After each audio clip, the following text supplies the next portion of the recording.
Guys, welcome. We have a very, very special guest, my good friend Aaron Pynn. How are you, buddy? Hey, how's it going? I am honestly, I had a little nap today, so I'm a little groggy. I have tea being made right now. But overall, you're doing good. You're Doing pretty well? good. I mean, I'm keeping the channel going, keeping the lights on my channel. You had an We had a incredible guest the other day. big day the other day. We had like Jamie Blanks and Mike Thorne on, and that was fantastic. And I'm actually going to be doing some gaming as well. So Oh, really? What are you gonna play? I don't know yet. I mean, like I grabbed PlayStation Now, and Nice. I did like a test run just to see. Like I got to fix my camera, my audio, that type of thing. Never done it before. But I figured if I could do some gaming and talk film at the same time, well, it could be interesting. So PlayStation Now is the like you pay the monthly fee and you can get access to like a bunch of games, right? It's like Exactly. PlayStation There's a lot of Netflix. games. Not everything is down. You can only like broadcast games that are downloadable. The thing to know is not every game you can download. Some games are just streaming only. Yep. Which is a nice feature. They have a couple of things I really want to play. Hello, Dave. How are you? What up? Aaron, if you want, I Hey. tweeted at you and said that we're live. If you just want to hit the retweet button before we get into the list. So this You tweeted list me. came. Yes, I did. Yeah. So this list came to. I mean, this is a pretty generic idea, but the reason why this idea came to me is because China's rocket that was re-entering our orbit or whatever, re-entering the Earth. Our local news was like, "Hey, there's a high chance it could hit near us," and we had a backpack Right. just in case. And I was looking at my shelf, and I was like, if I could only grab 10 titles, 5 box sets and 5 singles, which ones would I grab? Right. And I was like, this would be interesting. Because the first thing that came to mind was the ones that are expensive. Because in case we lost everything, it'd be like, sell those. But then I was like, no, what? Like, if I had no option and I could only watch these things for the rest of my life. So, if we want to get into the list, let's do it. Aaron, I will have you do the honors. It'll be Aaron, Cody, then me. If you want to do your first box set, what's You go first? Yeah, you. Yep. All right. I'm So going to pick something are we that. gonna do 5 box sets and then 5 singles? Yes. Okay. Yes. Okay. Yes. All right. So this one was an easy choice for me, actually, and it's going to surprise everybody Oh. that's on here. I think, unless you really, really, really know me, then maybe it won't. But this, Whoa. I love animation, and I love the Turtles. I love this era. Actually, I love almost every of the Turtles animation series, but this is the classic. This is the one that got me hooked. What got me hooked was I originally read the comic books, and I lucked into when I was in college, getting the first couple actual issues of the Teenage Mutant Ninja Turtles, which I gave to a friend of mine who sold on me because they were first printings.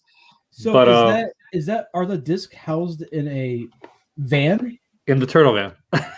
That's so cool. It's So the does it complete like series. does it shoot the discs like pizza?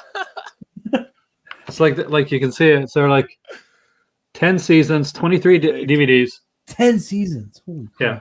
So if you're gonna have something like this, you're on an island. You want quantity, something you're gonna like, something that's fun to look at too. Yeah. Yes. This will not be the only time animation gets on this list, by the way. Oh. Oh, wow. I'm actually kind of shocked by that. So, Oh man, So- I had such a tough time. Now I'm looking at my list and being like, damn, there's so many I should have brought and I totally didn't. so Cody, what's your first pick? Well, this one's kind of a no-brainer for me because I love these movies and I grew up watching these movies and it just came out, so I got the Once Upon a Time in China Yes. like quadrilogy, I guess, because it's the 4 movies. But this is just like pinnacle martial arts movies for me, and I literally grew up watching these, and these like made me just completely fall in love with Hong Kong cinema and martial arts cinema and stuff. So, and Eureka, man, I love Eureka, and this is a really cool release. So, And I'm glad that they reprinted that because I think me and you both missed out on. And that was going for a lot of money. Yeah, Like, so too much. as soon as this one came back out, I bought it, and then you bought it right away. So I was like, I'm really glad because I love these movies so much. So I like had to put this on my list because I'm like, man, I couldn't imagine going the rest of my life not being able to watch at least the first two movies. So, well, my first pick is Asian based. It's Asian cinema. No surprise if you guys know me or not, but Lone Wolf and Cub. oh yeah, Oh, nice. I don't have that, or might have been. You don't have this? Oh my god, this not yet. I need it.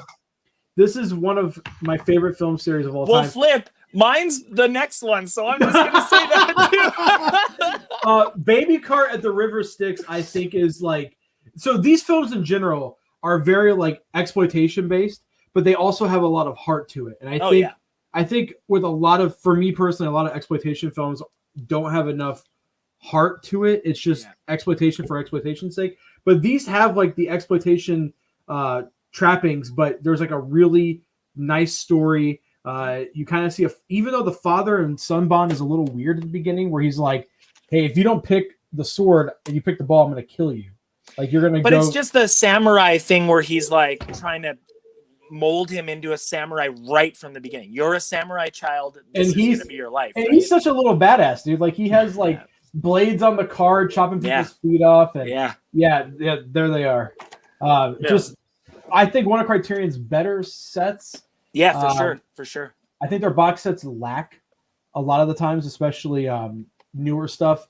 Aaron, I don't know how you feel about this, but in terms of packaging, and Cody and I talk about this all the time, Arrow's boxes are hardbound, and a lot of these are like Severin does it too, hard boxes, and they're decently priced. And I feel like Criterion prices their stuff at a pretty higher, like I think their Bruce Lee box set's like what, $120 retail, and it's cardboard. It's like cheap, flimsy cardboard throughout the whole thing.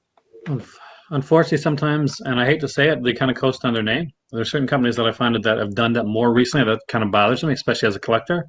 One thing I got to say, for anybody here that hasn't seen Lone Wolf and Cub, and maybe they watched The Mandalorian, for instance, The Mandalorian, the whole story behind that, that's pretty much Lone Wolf and Cub. So if you like The Mandalorian, which almost everybody does, you're going to like Lone Wolf and Cub. Plus, I mean, most people, like from my generation, know Lone Wolf and Cub from Shogun Assassin, and this release actually has Shogun Assassin. So that's why this is on my list as well, is because I'm like, I have such like nostalgic feelings towards Shogun Assassin, and Shogun Assassin then got me reading the manga and then got me to get like the rest of the movies and stuff. So I feel like the older generation or the middle kind of generation, like not as young as you, Flip, more like where Aaron and I are, like the older stuff, we know it more from like Shogun Assassin, and then it opened up our love, and then we went backwards after, whereas some of the younger generation just know from the Lone Wolf and Cub series, especially from the manga. So I found out about Lone Wolf first from probably Wu-Tang Clan. Oh yeah, from Liquid Swords. Yeah. So that's my first pick. Aaron, you're up next, buddy. What's your second box set? Me? Yeah. I forgot it was my turn. I need tea. Okay, this was easy for me. I'm a huge fan. Oh. Is that all the films? Pretty much, except for the last one that came out. Now, the thing to know though is that not only it's James Bond, not only are they fantastic films, but the features on these James Bond films are insanely great. I mean, every one of them has this like really big making of, and they have everything from like the like people that were almost cast to their screen tests, to behind the scenes, to stunt work, to anything you can imagine, like wondering about, even things you couldn't imagine, but wondering about James Bond. Is that a Blu-ray or is that a DVD set? That's Blu-ray. I used to have the DVDs. There was 4 like DVD sets. They came like 1 to 4, and you put them together. But just to show you one of them here. So this one is from 1962 to 1981. So this is all the Sean Connerys and Into the Roger Moores. And they're done there with the Bond girl beside them. Oh, that's a nice little touch. So it's like, it's an excellent set. You get into one of my favorite movies is right there, the Honor Majesty Secret Service. So, Aaron, who's your favorite Bond? My favorite Bond, I go back and forth. The best actor to portray Bond as you would picture him in the books, if you read the books, which some of them are good, some of them aren't so good. Some people mythicize the Bond books, and some of the early writing isn't the best. It's probably Timothy Dalton. He's probably the closest to what you're going to see. Now, though, my favorite Bond, the guy that I think like puts it all together, and I think is really underrated, and people are going to be surprised by this because people expect me to say Sean Connery, because that's what my dad would say, and that's what most people would say. Mm-hmm. But I think Pierce Brosnan gets that like touch of like what Bond should be. He just may have became Bond at a little bit at the wrong time. But if you go back and watch some of his films, not everyone is good, but most of them are rewatchable. And when he can be charming, but when he becomes cold, he's void of emotions. And I don't think any other Bond, like even Dalton, does it the way that Brosnan does it when he goes to kill Electra, for instance, at the World's Not Enough, where basically he asks her to stop the bomb. And this is someone that he's been romantic with, is someone that just kind of had like PTSD, kind of like a Patty Hearst style character. And he just, Bond kicks in and he shoots her. That's it.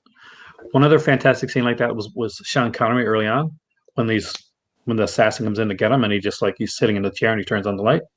But yeah, I guess Pierce Brosnan and almost Sean Connery are kind of like they're neck and neck. For me, I think it's just because of my generation, but it's Daniel Craig. Oh, he's fantastic. I love him, and I think I wish what was the last one? Spectre. Spectre was the one with Christopher Waltz in it. Yeah, I think Spectre. I think he's great in that movie, and he carries it because I think that movie is kind of mediocre. But I think Casino Royale and Skyfall particularly is like one of my favorite films of all time. I love it. I think it's beautifully shot. Who did the cinematography on that? It's Skyfall. Is it Richard Deakins?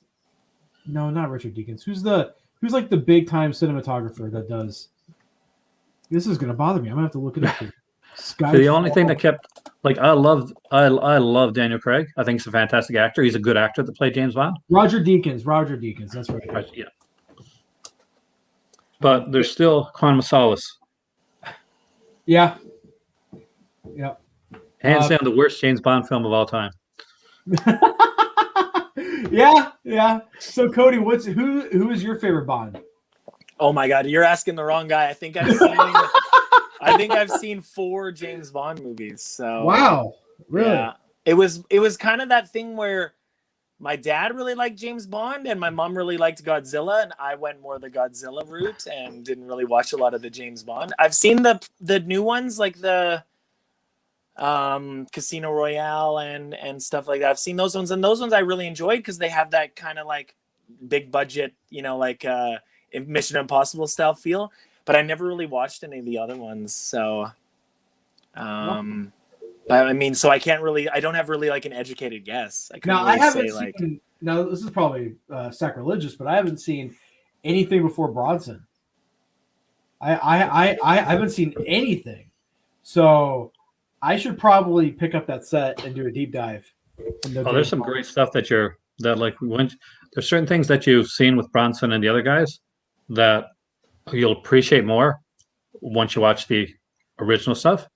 Not everything's gold, but when Bond is on par, it's you can't get you just can't get better. It's so fun too. I feel like Pierce Brosnan stuff got really cheesy towards the end, and then I feel like Craig stuff is like almost too serious at times. Like it's like it kind of like, because like for me, Pierce Brosnan, like GoldenEye and all that stuff, or is it the day after? Was it the day tomorrow or whatever?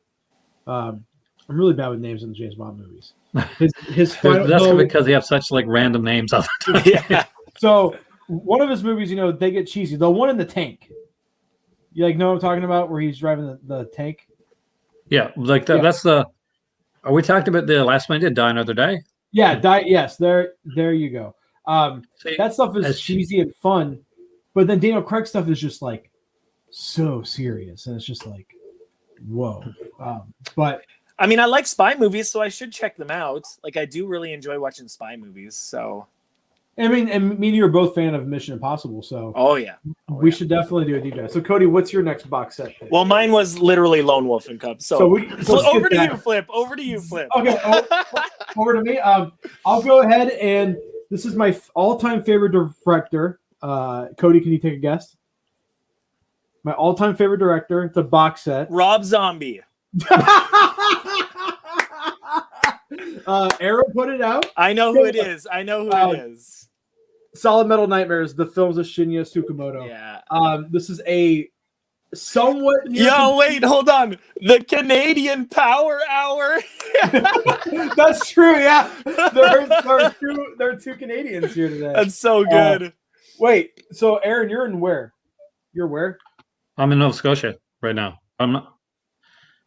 And so then, that's Nova Scotia is on the other side of the country from me. Geez, okay, so that's like going from California to New York. Yeah, kind of. Okay. I'm a little close. I'm not as far as like Portland or Seattle. So okay, this is not California. Yeah, I'm above Montana. Flip. I'm right above Montana. Okay. Yeah. But these are some. I think he's my all-time favorite director, just because he's genuinely weird. He's a weird guy. Oh yeah. He writes, directs, and usually stars in his own movies. And while this isn't a complete, we're missing Nightmare Detective 1 and 2. We're missing The Goblin. But this is loaded with special features, and it's a nice like going through his career, because it's Tetsuo the Iron Man, which is one of his first, I think his second movie. And then it's The Killing, which is his newest movie. And you get Tetsuo the Iron Man 1 and 2, which is weird body horror, just very in your face, very abrasive. Oh, yeah. You get Tokyo Fist, which is just this bizarre boxing film. Bullet Ballet, which is just amazing. Snake of June, Vital. And then I think The Killing, to end things off in the set, is a great samurai flick. Yeah. It's almost like an anti-samurai flick, and it's just a beautiful set. This is what kicked off my love of collecting Blu-rays. I had the Zatoichi set, I had the Lone Wolf and Cub set from Criterion, and Seven Samurai, and some Lucy's here and there. But this was my first Arrow box set, and I was so impressed, and I fell so in love with this box set that I was like, when I looked in their back catalog, I was like, holy shit, they're putting out Japanese films, and not just Japanese films. They're putting out like Yakuza films. They're putting out Tiro Ishii exploitation films. They're putting out good crime movies too, like Ronin and The Long Good Friday, and they're putting out just so many good things. So this is my all-time favorite box set. This has got a reprint, so this is at the bottom of the list, because number one is something that is out of print and something that is long out of print. But this is a beautiful set of films, and if you can get the reprint, do it. This one has a hardcover book and a poster. Yeah. But it's amazing. Yeah, I mean, I wanted it just for the two Tetsuo movies, but all the movies in it are great. So so each film has a commentary, and one of the commentaries, I think it's Tom Mess, who mentions that Shinya Tsukamoto owns the rights to his own films. He owns everything. So I have a feeling that we might get a box set too, except Gemini's has the rights from Mondo Macabre, I think, who put that out. I have Gemini on Blu-ray. Oh yeah, that got released already, right? Yeah. So that got released here in the UK. It's Third Windows, I think. Right. Third Window Films. Yeah. There's a World War II film that he did that we're missing too.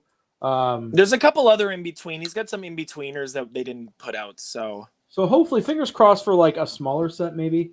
Maybe Tetsuo 3. I think that's the big one. That's kind of like, why isn't that in with this set? But maybe they're holding out. Great set. I think there'll be a second set.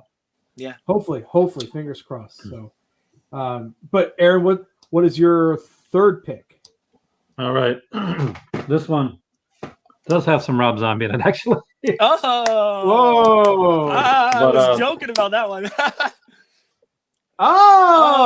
Okay. Damn, yeah. I was like tempted to bring either one of those like slasher ones, but Oh, I'm a slasher guy. There may be another Right. slasher. There may be another slasher set here too. Oh, Oh, But the Halloween series, I love this series. I love this franchise.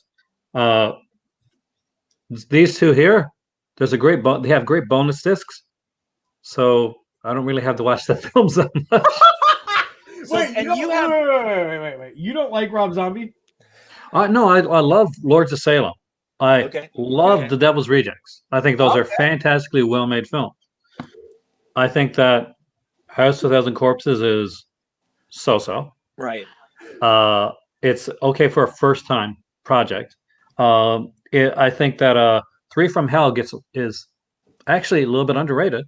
Yeah. I think that 13 sucks, and there's the opening 13 is the only good part of it, in my opinion. I think the guy, the main villain in third, is that the one where it's like the circus, right?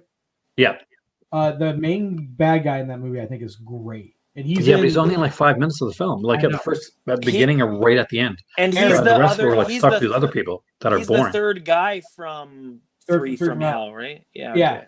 Aaron, Yeah. have I ever told you the story about my first viewing of House of a Thousand Corpses? No, I've heard it many times. So I was like 11 or 12. I was young, right? And my mom's best friend, who was also like my babysitter, took me to the theater to see something. And when we got there, it was already playing. So she knew I liked horror movies at the time. I was a big horror movie kid, but I always watched them behind my parents' back because my mom was very protective of what I watched, especially at 11. So my mom's friend calls my mom and goes, "Hey, the movie we're missing that we're supposed to see is not playing. Is it okay if we see House of a Thousand Corpses?" And my mom goes, "Is that appropriate for an 11-year-old?" And she goes, "Yeah, it should be all right." So I go and I watch this movie, and I am blown away at 11. You know, I'd not seen anything like this before. I was blown away. So for Christmas, I asked for House of a Thousand Corpses, and my mom goes to Best Buy, and she asked the guy there, and she goes, "Hey, is this appropriate?" I think I was 12 at the time. I think it was a year later. She goes, "Is this appropriate for a 12-year-old?" And the guy's like, "Yeah." So she buys it, and I'm telling you, and I'm not joking. I watched that movie every day for years, for like 2 years. I love that movie. The commentary, I adored that film. One day, I'm like 15, 16 at this point. I think I'm 16 because I remember I went out and bought another copy after this happened. But my mom's flipping through the channels, and House of a Thousand Corpses comes on. And she's like, "Oh, this is my son's favorite movie. I'm going to watch it." And she is disgusted by what is on the screen to the point where she comes in my room, takes the disc, and just breaks it. And I was like, "Mom, it's too late at this point." You know? Yeah, you've kind of seen it a few times. Yeah. So sorry to interrupt you. I love telling that story because I have Cody hates Rob Zombie. I love Rob Zombie. So that's my hot take. It's what I like. I get why you like the film from your youth, though, but I still have to say, I can understand a 12-year-old like liking House of a Thousand Corpses because it looks like it was edited by like a 12-year-old. Because it's so badly edited. There's like a sequence in the film there where basically he's at Sid Haig's place, right? Yeah. And he's there like, I guess I'll wake up the girls randomly. Just a scene, whatever, between him waking up the girls, this like sequence comes on of something, and then off the screen, and it's just him hitting on the window. Right? Yeah, it's like it's filler, and it's like, I know what you're trying to do, Rob Zombie, but you don't have it yet. I still think Lords of Salem is the best thing he's ever done. I think Devil's Rejects is good. I do like Aaron, I do like that box set though, because I have just the second edition box set that came out, and yours has the special like the extra disc, I believe, that has all those. Oh my god, features. yeah, like there's got the TV cuts on here. Yeah. So one of the nicest things is if you're a big Halloween fan, more than likely you've spent like money, especially back in the day, getting a VHS crap copy of Halloween 6, the producer's cut. Yeah. And this one here is the finally on Blu-ray is the producer's cut right there. Yeah. And the theatrical cut. And look at the features. Like, yeah, see, that is all the special features on that cut. And that doesn't, in the second release, none of that is on there. It's literally just the movie and I think a commentary or something. Like, The way they did it was he released it basically with the first disc of each one. So basically, you get the theatrical cuts of all the films, but you wouldn't get the producer's cuts. You wouldn't get the TV cuts. Yeah. You wouldn't get the extra bonus discs. And there's like that. There's the like where they go to all the like old locations. There's that old location like featurette and stuff, and none of that's in the set I have, but it's in your set. So that box set is like fantastic. I waited at not Best Buy, Future Shop, rest in peace. One of my favorite places to shop. I wasn't late for work. I called in sick, said I'm going to be a little bit late at work, and they only had one box set, one Halloween box set there. And I was waiting for it to open up so I could go in and get it, because like anybody that grew up like watching slasher stuff, watching horror, Halloween is kind of your thing. It's in your blood, right? Right. And I had to have this was this dream set, because for years the rights to the films are owned by all these different companies. Nobody thought this could happen. It was a set that there was a lot of the other sets that are in our collection and we'll put on here. I knew there's a Bond set going to come out. I knew I could get a TMNT set, the cartoon eventually. I never thought I'd get a Halloween set. So that was one of those white whales that you never think you're going to get. And I was so excited to get it. Sweet. So Aaron, what is a underrated Halloween film in your opinion? Underrated Halloween film? I would H2O. say, and people are going to hate this, Resurrection. Resurrection is not a good. Yep. Like, I'm not saying Resurrection is good. Don't get me wrong. I'm not saying it's a good film or it's a great film. Right. But considering the hate that it gets, come on. I understand where he was going with it, and it doesn't succeed with what he wanted to do. But Busta Rhymes gets so much hate, and I will tell you this right now: he's one of the most damn entertaining things for this series. Like, he really is. He's like, when he's on the screen, okay, this may not be the best film, but Busta's kind of having fun with it. Busta's doing his Busta thing. And it does certain things, and it pisses off fans. And I know it's doing it on purpose, especially when it does like the Michael meets Busta in the mask. And he's like, what are you doing here, man? He thinks it's the other guy they hired. Yeah. You can't see two Michael Myers at the same time. They'll figure out what's going on. You get out of here now. And Michael's like, okay.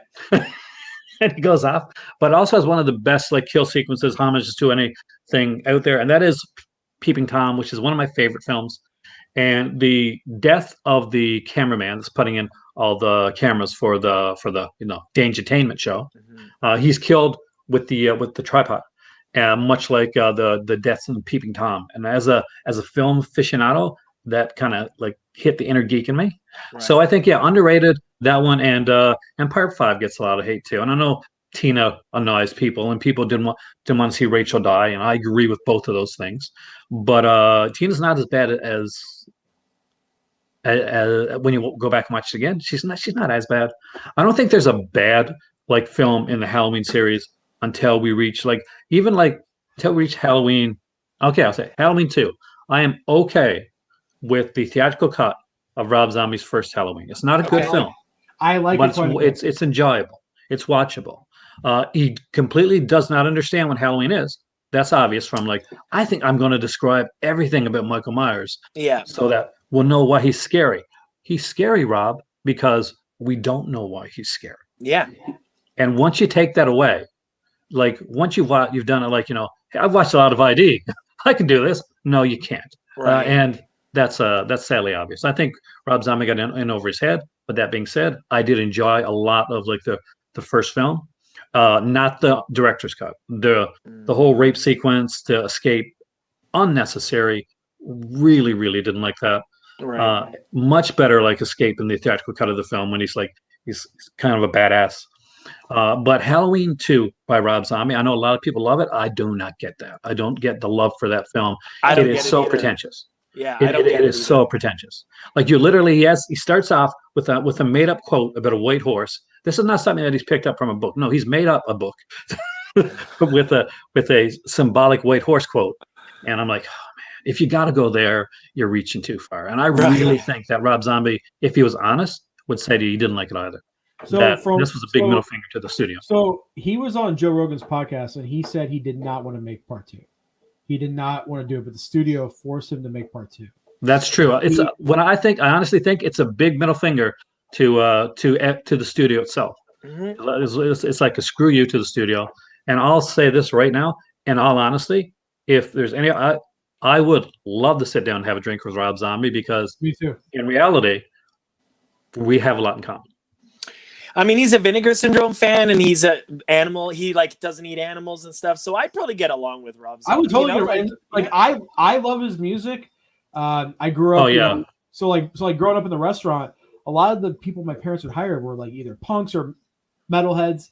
So I heard like White Zombie at like age 8, you know, and then I got into Rob Zombie's music. I remember, you know, getting the Sinister Urge, really, really, really young. My mom bought it for me. My mom's the opposite. She loves Rob Zombie's music, hates his movies. That she thinks they're disgusting. But for me, there's some directors that I just like the look of their films. You know, Gareth Evans, the director of The Raid. His movies have a look to them and a feel to them, and Rob Zombie has a look and a feel to his movies. It's a real grimy, like just really disgusting look at the world, and I like that about him. Yeah. I don't hate Halloween 1 or 2. I've seen Halloween's one of the only slasher franchises I've seen every film of, because my dad liked the you know the original Halloween and my mom liked the original Halloween. My dad was Mike Myers one year for Halloween because my dad's a big guy. He's like 6'4", 6'5", and he's like a wide dude. So when he put on the costume, I was like a little kid. I was like, you know, like freaking out because I didn't know it was my dad. But I really like Halloween, and I didn't hate 1 or 2, but I can totally see the criticisms. And whenever you said that it's pretentious, I completely get it. And it's not a hate on him either, because like people always say, why do you hate Rob Zombie? I don't. I like him a lot. I like Sherry Moon Zombie too. I think she's underrated as an actress, and I think she should have done more stuff outside of Rob Zombie's work. Now, of course, she's in Toolbox Murders, not long enough. She's one of the best parts of Toolbox Murders, actually. That the Tobe Hooper remake. Mm-hmm. Okay.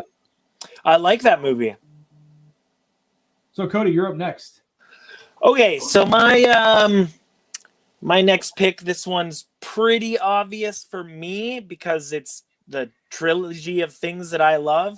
So can I think? Oh, damn! Well, you saw it. So it's it. Edwidge Fenech, Giallo with Sergio Martino, and it's Severin Films. I picked All the Colors of the Dark and All the Colors of Giallo box set. The reason is because it's like Sergio Martino, Edwidge Fenech, the Severin box set. I love Severin. I love Sergio Martino. Edwidge Fenech is like one of the hottest women on the planet. And the disc alone, like All the Colors of Giallo disc, it literally has like the documentary, 4 hours of trailers. Then there's the 90 minutes of the Crimi trailers on the other disc. And then there's a CD soundtrack of just Giallo soundtracks. Like this disc alone is worth it. But then you also get the Sergio Martino All the Colors of the Dark with Edwidge Fenech, which is a fantastic Giallo and has a bunch of special features and stuff. So, and I love Severin Films, and I do really like this box set. So I just that like number 6 for me. What's that?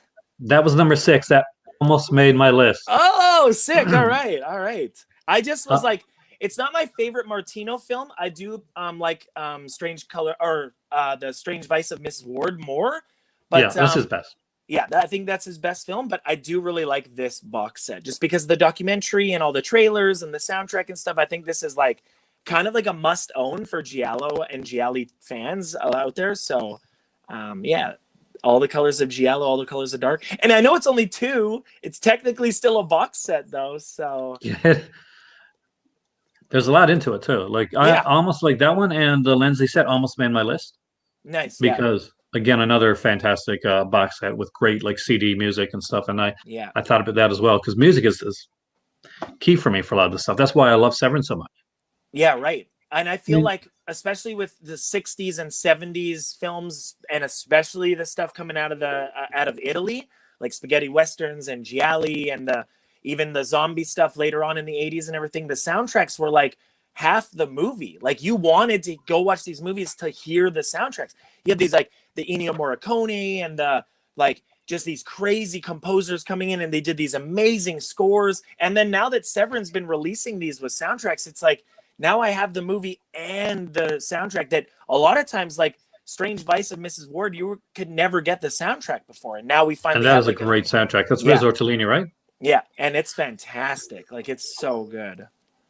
No, like I recently got like a friend of mine, Howling Wolf Records, and he does soundtracks for like films that, honestly, films that you would never thought would get a soundtrack, Right. like Shockwaves, Mm, Uli Lemmel's Boogeyman, Silent Night, Deadly Night, the original. right. And it's just, and it made me fall in love with like collecting the whole like the CD soundtrack format again. Right. And honestly, I would love. I got to talk to him because like if they ever put out another Silent Night, Deadly Night, or if they ever put out, if somebody puts out Boogeyman again, gives it a really good edition with Boogeyman 2, because that needs a Blu-ray release because it's insane. Then go to him for the soundtracks because it's insane. Like how well they're done.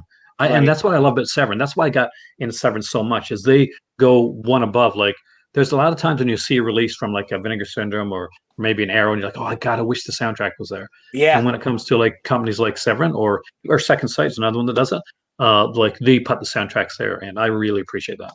I love it, man. I'm loving where they've done these releases, and they'll do like, you know, the limited release with the soundtrack. And some of them I'll like even forget that it has a soundtrack, and I'll open up and be like, oh man, there's a CD in here. Like I love these releases. So Arrow just put out the Battle Royale 4K set, Aaron, and in it is a mix. I think it's a mixed CD of 1 and 2 soundtracks. So it's Nice. like it's like highlights. So It's a gorgeous set, man. I've seen like some. it's right up there. It's beautiful. That transfer looks incredible. sweet. I think they could have knocked the price down if they didn't do, because I don't think anyone's like clamoring for the 4K of the director's cut Right. of that movie. So I feel like they could have probably, because it was like $91 with shipping and tax for that set, and it's the most I've spent on because I got it for Battle Royale. I didn't get it for Battle Royale 2. I think it's the most I've spent on a single movie. It's a great box set. I love it, and also they have a card game in there. There's a whole Oh yeah, card right. game. There's like 100 cards of like the kids from 1 and 2. They have weapons and they have stats, and there's a rule book to it. I want that now. It's awesome. And then there's a brand new book by Tom Mess that's about Kinji Fukasaku his entire life. Nice. So I love Thomas' work. Yeah, he is fantastic. And then in the back of the book, it has every film he's done in chronological order, and then it shows you in the next page what's available from Arrow. So, but my next box set is an Arrow box set, and it is the complete Sartana set. Oh, so That was almost on my list too. I knew I had to throw in a Western, and as much as I love the Django set, these movies take every trope from spaghetti westerns and just dial it up, and they're so fun and they're so enjoyable. They're just like, I like this set so much that I had the standard edition, and I actually hunted down and got the one with the book. After Cody informed me that there was one with the book, and I was like, what? So I had to like find one down. It's stupid expensive, but I found one for a good price, and absolutely love these films. If you're not a fan of spaghetti westerns, you're probably not going to like these at all. But if you do like spaghetti westerns, like if you've only seen, The Good, the Bad, the Ugly, or the Dollars trilogy in general, I think everyone has seen that. If you have seen those and you like those a lot, definitely pick this up. This is fantastic. I think Sweet. this is a great set. And it's got a great set of special features too. And all the titles of the movies are so ridiculous. Like, if you meet Sartana, pray for your death. Yeah. Like they're just so cheesy. So that's my next pick. Aaron, it is your turn. Well, I love that set. And again, that's another set that almost made it onto my list. I'm a huge Sartana fan. I love spaghetti westerns, and now way different, because I got to be the weird person here. Yeah. We're all weird. My introduction to horror. Okay. Okay. Oh. Oh, is that the Scooby-Doo. original cartoon? And this is the original series. This is Blu-ray. How many There's episodes? a little somewhere here. There's a little Funko Pop or little Funko keychain. Okay. Oh wow. Scooby. But I just love the series. Scooby-Doo Where Are You was like a seminal series for, I think, a lot of people my age growing up and even younger. Even me. Like this was where you see your horror first. Yeah. And also soundtracks. Now, so basically it came down between this and me choosing one of my Looney Tunes gold collections. Mm-hmm. Because again, that was where I found out about classic music, to be honest with you. But it's just Scooby-Doo in it. Like, it is just such a fun series. And it's been reinvented and successfully pretty much overall, like, so many times. And I love this one. Scooby-Doo on Zombie Island, man. When they made the first, film. really good. Scooby-Doo Return to Zombie Island, that's also a film. But the first one, and this series pretty much it started it all. We got all the classic like villains, the creeper, the guy with the big like diving suit, and it's like like and it's like glowing. Just so many cool characters. Right. Love this one here. Pre Scrappy Doo, so also a good thing. So my kid's going through a phase where she likes old cartoons like that. I've been wanting to get that set, so I might actually pick that up because right now she's watching. I mean, it's not old, but she's watching Powderpuff Girls. I love Powderpuff Girls. She's loving it, and she calls herself Blossom, so she's Blossom. She's got orangish hair. My wife is Buttercup because my wife's kind of buttercuppy, and then she calls me Bubbles. So I'm the dumb one, which is just awesome. So, Cody, what's your next pick? This one, I don't even need, I'm going to barely talk about it because we did a whole stream on it. So this one's very obvious, but the Mad Max, obviously. Just because this has all the films, all 4 Mad Max films, plus the Black and Chrome edition of Fury Road. So nice. I definitely, we did an entire stream on just Mad Max. Like, what else do I have to say about it? It's one of my favorite movie franchises. So this one had to be on the list, obviously, but I definitely not going anywhere without my Mad Max movies. So my next pick is, in regards to Criterion, is the greatest bang for your buck that you can get from them. It is their best box set. So Godzilla ever made. Godzilla? No. It is their best box set, and not just in terms of the films. I think the films in here are amazing. Okay. But the build quality of the box set is great. The special features are great. The whole thing is just great. We're talking about the Zatoichi set. Of course. So it was close, man. It was 6 on my list. So this is my favorite Criterion box set in my collection, hands down. This is just an amazing package. I love everything about this. The book, the actual films themselves. There's 25 movies in this box set. And there's not a single bad movie in this series. Mm-hmm. There are films that are lesser than the other ones, but there's not a single bad movie in this box set. Right. My personal favorite, and I think it's just because I'm a fan of Kung Fu cinema, but Zatoichi Meets the One-Armed Swordsman, which is, people don't like that one as much. For me, I love it. I love seeing 2 characters that I adore on screen with each other, at once. There's also Zatoichi Meets Yojimbo. There's just so many good films. And also, for me personally, I can watch a lot of these back to back. And it's like, growing up, you would have like a classic Western on TV or something, and it's just like, it's like comfort food. It makes you feel at home. The whole, like the sets, the fact that you have one actor in every single scene is just amazing. Shintaro Katsu, which, to tie it back to Lone Wolf and Cub, his brother is the main actor in the Lone Wolf and Cub series, and he eventually funded some of those films. But Katsu eventually, he did all 25 of these films. He did a 26th film, which is not included, which I have right here. This is not included in the set, but this is the final movie. He came back in, I think, 1989. And did this final film. This was his final appearance as the character. He did 100 episodes of a TV show as Zatoichi, which Tokyo Shock put out the first 26 in 2 box sets, which I have. They did the same thing with Lone Wolf and Cub. So this was like a popular, beloved Japanese franchise. And Criterion, I think this is the last time their box set has been, for me personally, I don't know about you, Aaron, but their box sets are either poorly made or they're just a dumb size. Like the Ingmar Bergman set is too big. The Fellini set is the size of a 12-inch vinyl. The Agnes Varda set was well made, but they crammed 5 movies on one of the discs. So, which sucks because there's a lot of artifacting and stuff, but there's no artifacting. And the Godzilla set is obviously like, yeah. Have you heard the problems with that too? Yeah. So Toho gave them just really bad masters, and that's what they used. And they're all like yellowed and not really sharp, and it's not good. So I think this is the last box set from Criterion that has just wowed me. Yeah. I think the design of the Bruce Lee set is incredible, but when you get it in your hands, the build quality is terrible. Mhm. But yeah, this is my favorite thing. Each movie has a write-up in this really nice book, so you get not just like a plot summary too, but you get like the cast and you get the director and you get a nice little essay on the film itself. Special features are incredible. Every film has its own artwork. It's just I love that. yeah, like right here, this is Zatoichi meets the one-armed swordsman. Just amazing, amazing, amazing, amazing. So if you guys can get this, it's gone out of print twice now. It is back in print.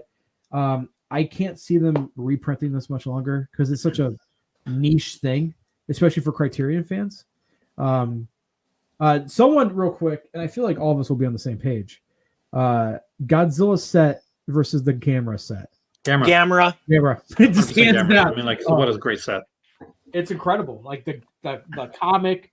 I actually ordered another copy because I sold mine and I found one for cheap. So I went ahead. Flip. Yeah, it's one of the only things I regret selling, and I found one. So they had to be shipped from Australia.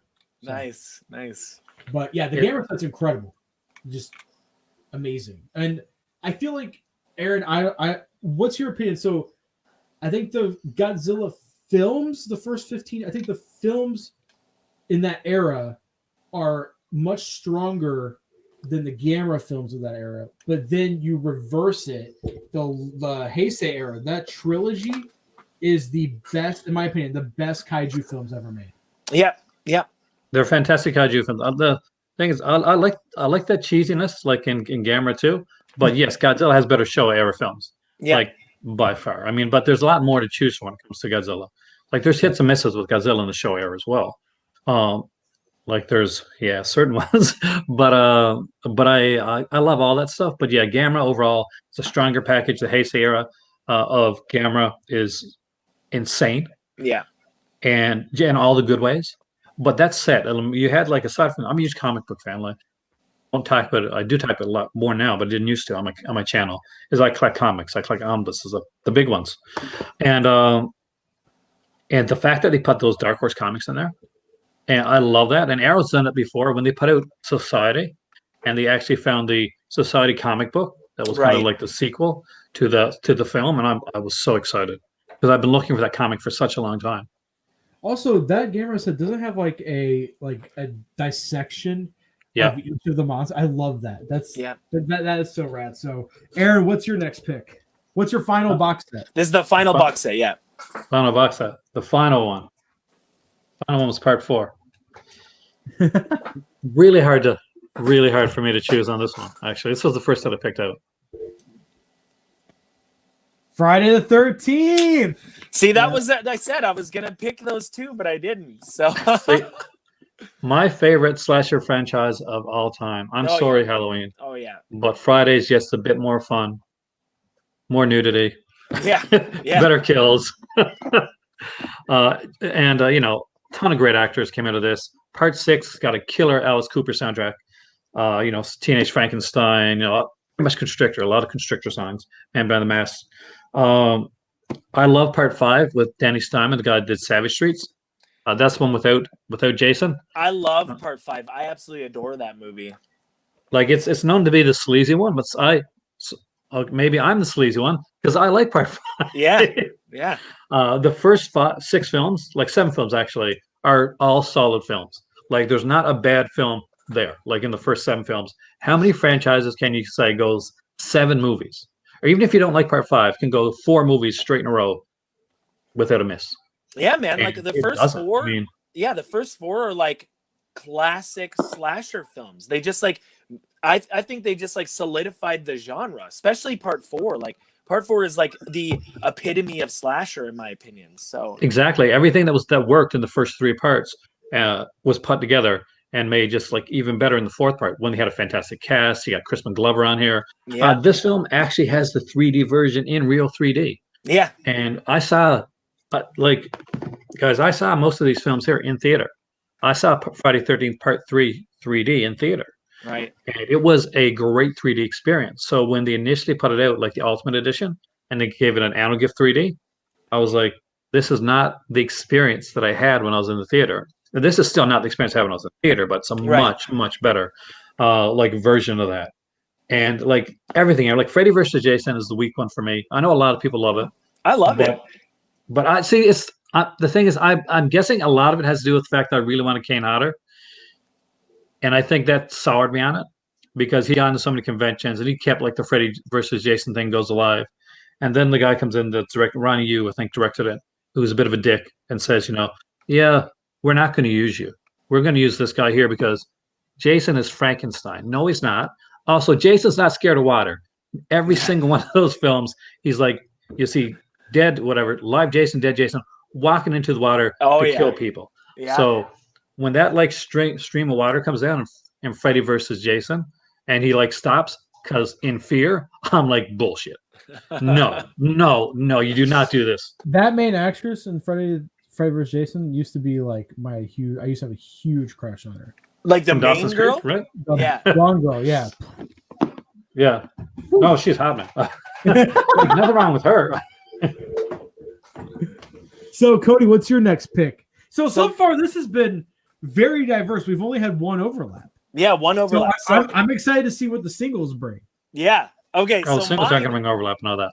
I don't know. I don't think any of mine will overlap. Like, I'm pretty sure none of mine will. So this one, definitely there's not going to be overlap between me and Flip on this one. And this one's kind of obvious that I'm wearing the shirt, but this is the Toxic Avenger box set. And I have this. Is that the cartoon too? This one is the 4 movies in this digipack, and it's got the DVDs and the Blu-rays. And I don't think Toxic Crusaders is on here, but it's like, this is the French one, and it has like, it's actually like a digipack with like media book with all these like French posters and this write-up and stuff. So it has all 4 of the original films, and there's like 8 discs in this, and I just like, I'm a huge, obviously big Troma fan. So show them your hand tattoo. So I don't know if you've seen I have this. Toxic Avenger tattoo in my hand, and like, I'm guessing you met Lloyd, right, at one of the conventions. No, he is friends with Lloyd. Yeah, oh, you are. I'm in. What a nice guy, man. Oh yeah, I'm in the new Shakespeare shitstorm, and I helped shoot like behind the scenes stuff, and I was like kind of like a grip on set, and then when it played here last month for the Calgary Underground Film Festival, Cam and I did like a Q&A with Lloyd and everything. So I'm a big fan, and this set is fantastic. This, I paid a lot of money because this is like the French release, I believe, and this was very, very limited. I can't remember how many. Yeah, I absolutely love this release, and it's just like really cool artwork on it, little Melvin on the back and stuff. So I love this release. I love these movies. It was hard for me to pick what Toxic Avenger box set I wanted to include. How many copies of Toxic Avenger do you own? 19 different copies. Wow. 19 different copies. Holy shit. 2 laser discs, like steel books and VHS, and like the PSP, the UMD or whatever, like 19 different versions of it. So wow. Yeah. So obviously this was like a number 1. Like the Toxic Avenger is like my favorite movie ever. So it's like, this has to be on it. But how do you feel about the remaking of it? Yeah. And I was talking to Lloyd about it because he's a producer, but it's more kind of like associate producer. He doesn't really have a lot like to say in what they're doing, but I do like the director of the remake. So it's like have you ever seen did you see the Green Room movie? Green Room? Yeah, great film. So you know the main skinhead from the Green Room that like survives at the end? Okay. He's directing the Toxic Avenger remake. So that's different. I mean, like first you said the Green Room, like, oh, it's the director from the Green Room. That's gonna be different than you're like the guy that's in the Green Room. The actor has he done anything? Yeah, he's done some stuff. He's a good director. I've seen his one of his movies, and he's a good director. And he's obviously I'm hoping he's a fan, so maybe he'll like kind of do it justice. Either way, Troma got paid. You know, they paid Troma, so Macon Blair. He's done. I don't feel at home in this world anymore. Oh, the Elijah Wood movie. That's a good movie. Yeah, it's a really good film. So he's I'm more like happy that Troma got paid, but I'm like honestly, I'm intrigued to see the remake because I like the Mother's Day remake. So I feel like I could like Toxic Avenger. That is awesome. So the writer, no, Macon Blair is also writing it. Yeah, so I feel like he's got to be a fan. Oh, he did. He wrote Hold the Dark, which I thought was a pretty decent film. Have you guys seen Hold the Dark? Blue Ruin, so. yes, Matt. He's from Blue Ruin as well, the main guy from Blue Ruin, because that's same director as Green Room. Yeah, he did. He was in Logan Lucky, I Care a Lot, The Hunt, Blue Ruin, Thunder Road, The Florida Project. So, yeah, dude, that's awesome. I hope this comes out good. I'm pretty excited for it, and I mean, I'm a Trauma fan, so I'll watch it either way. My next box set is Cody knows I'm a huge fan of gangster movies in general. I'm a massive fan of gangster movies. My family used to watch The Godfather every Christmas. I'm a huge Martin Scorsese fan, even though Cody is not a Martin Scorsese fan. Whatever, man. Did you guys see that? Did you see that article? I love this article. It's women don't understand Martin Scorsese, and it was like a whole article about how women just don't get his movies, and I was like, so now if I'm watching something and Taylor goes, "What's this?" and it's a Martin Scorsese film, I go, "You're a woman, you don't understand." Oh my god, you just don't understand, and she knows I'm joking, but these I think are the best Japanese gangster films. These are the best Yakuza. I already know what it is. This box set is incredible, and that is Battles Without Honor and Humanity. Yeah. So this set, I bought the singles to this and watched them all. I think like within a week, I was just devouring them, and I was like, okay, I don't need the box set. But then the box set includes the complete saga. I don't know if you guys have seen this. Yeah, it is a 220. Yeah. It's just it's an incredible set. So it's for those of you who don't know, it's a 224-minute compilation edit of the first 4 movies before you watch the final part. Asian movie enthusiast in here. I love that guy. I watch his videos almost every day. What's going on, Eric? So these are So these are some of the best Japanese gangster films of all time. I think this is Kinji Fukasaku's best work. I think Battle Royale might be contender, but yeah, I mean but he does like anything that Arrow has put out from him is really, really, really good. Yeah, of course, he's a fantastic director. Even that samurai film he directed, was it Samurai? I can't think of the name, but I have it on DVD. It's a great movie. He's an amazing director, but his style is very abrasive at times. These films are very gruesome and in your face. And there's some really cool like minor characters, like Miko Kaji's in these. Yeah, she's fantastic. And then I had to get this. So after watching these, I was like, I have to get the box set. But this thing is so stupid expensive on the secondhand market. And it's out of print. But luckily, I found someone who traded me a couple things for it, and then I had to pay like maybe $100. So it was a pretty good trade. It comes with a nice book, and this is a cornerstone of my collection. I absolutely love these films. Every single one of these is a near perfect score for me. Sweet. In my opinion. And this book is incredible as well. So I highly suggest if you guys can pick up the singles, do it. There is a sequel trilogy called New Battles, which has nothing to do with the main series. I think the studio just begged him to come back and direct more series, more movies in the series. But that box set is now out of print, and the singles aren't for sale yet. But I can see that coming. Maybe. Craig, yeah, I agree. Green Slime is fantastic. Like if you like kind of 60s sci-fi stuff, like Green Slime is a win for Fukasaku as well. And that song, man.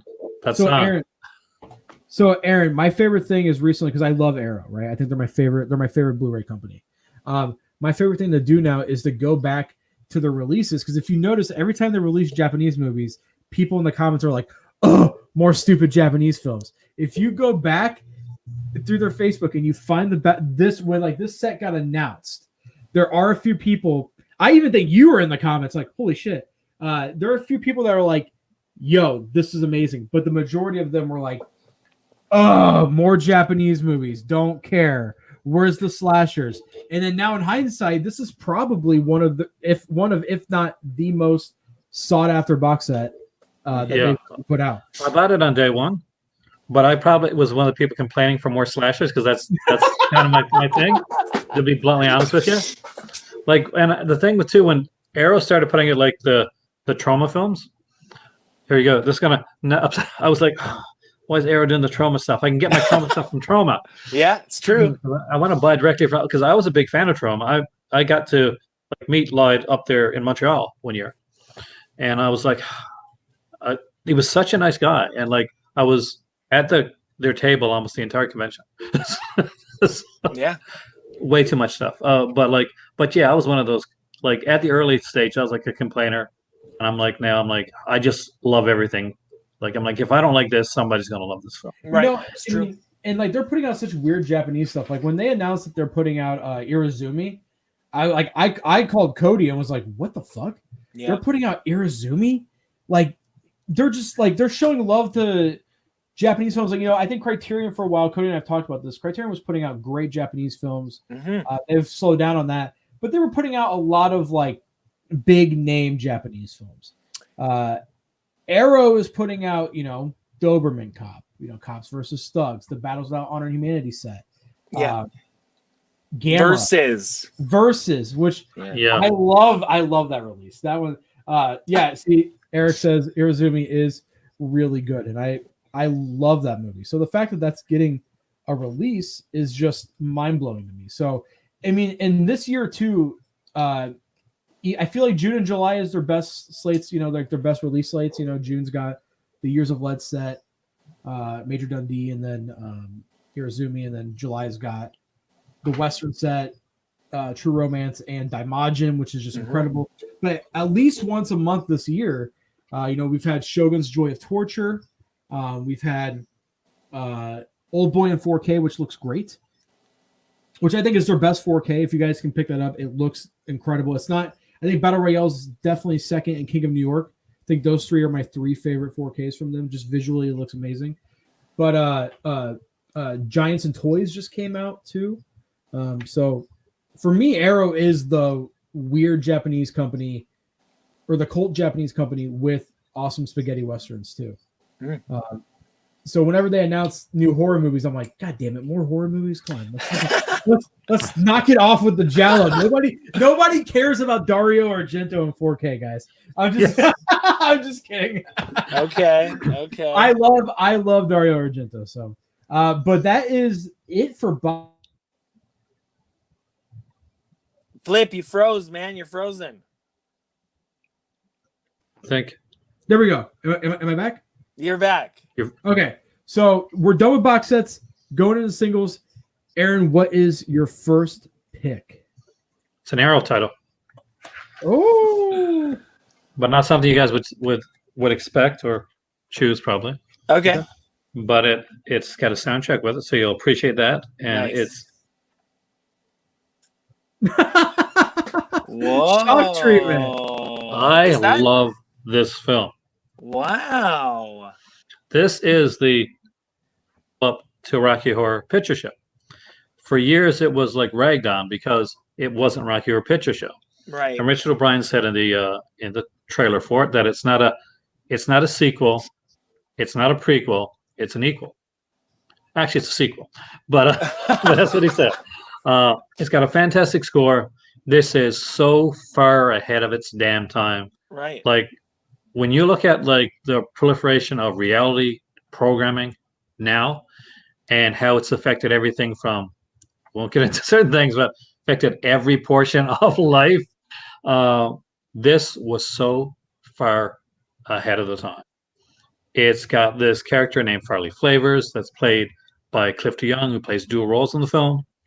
And basically he's running this reality network, and he's got a bunch of like really like super like rabid fans of his that wear the Farley Flavors hat.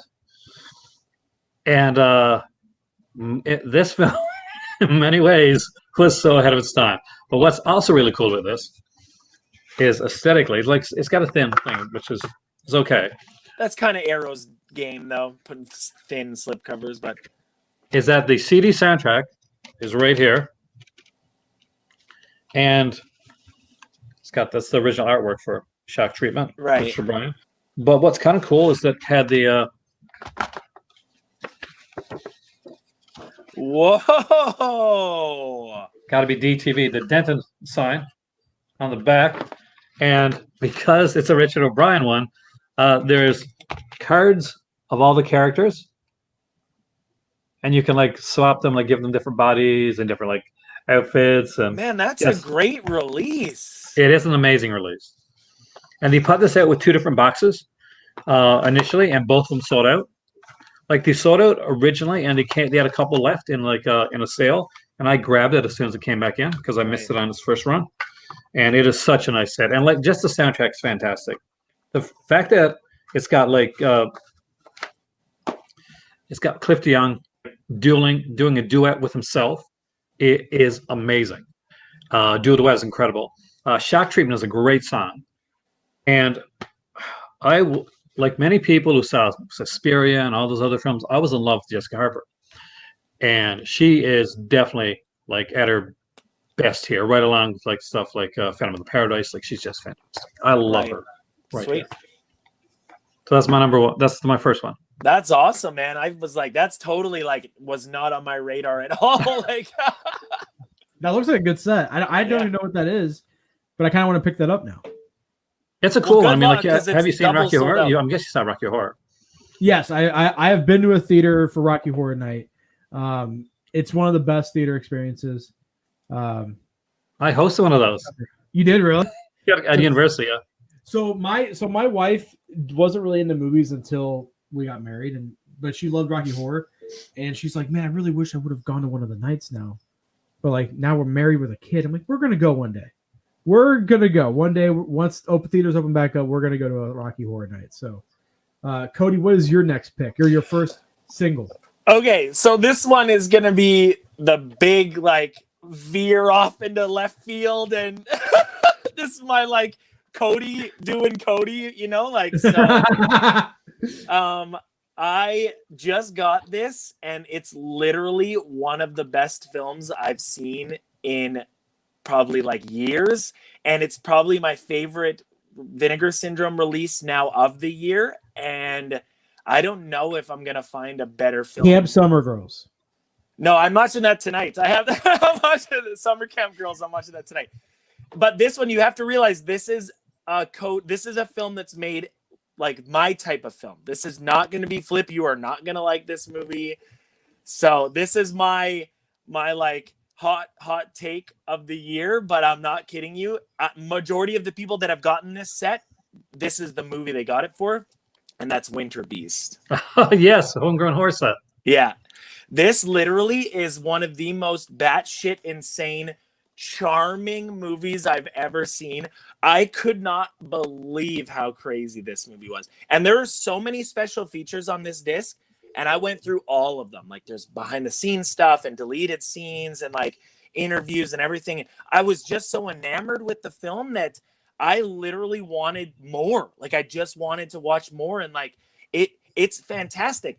And it's so ridiculous. Like there's literally no plot even. Like I couldn't even figure out what the plot was, but I was so blown away by how incredible it was, and the stop motion creatures and the gore effects. Possessed totem poles begin killing people in a small town.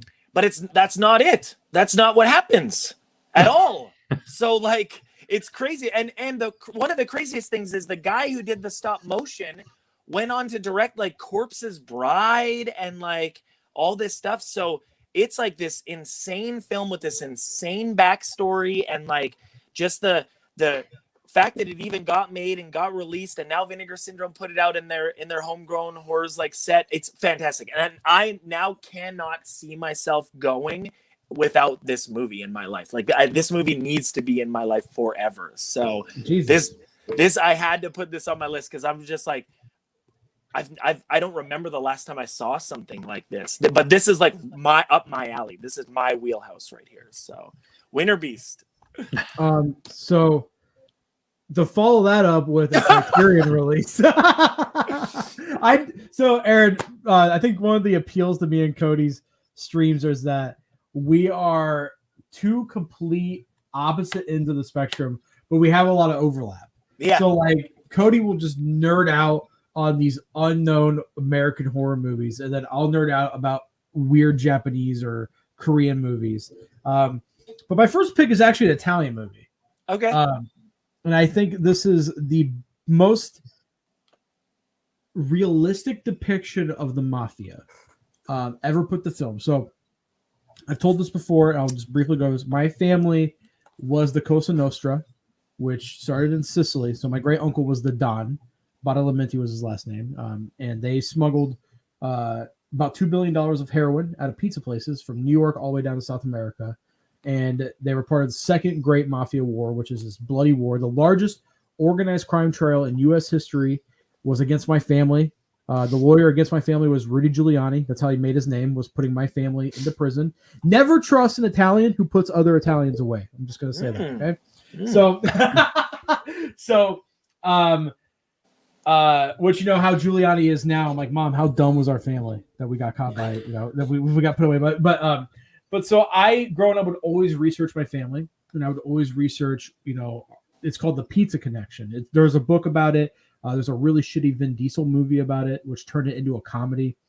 But I know a lot about how realistic mafia stuff is when it comes to movies. A lot of movies kind of like overdo it, or they romanticize it, and a lot of people have this very beautiful image of Italy when they think of Italy. You think of Florence, you think of Rome, you think of these beautiful buildings and these beautiful city streets. But Italy and Sicily in particular, Sicily is where my family's from.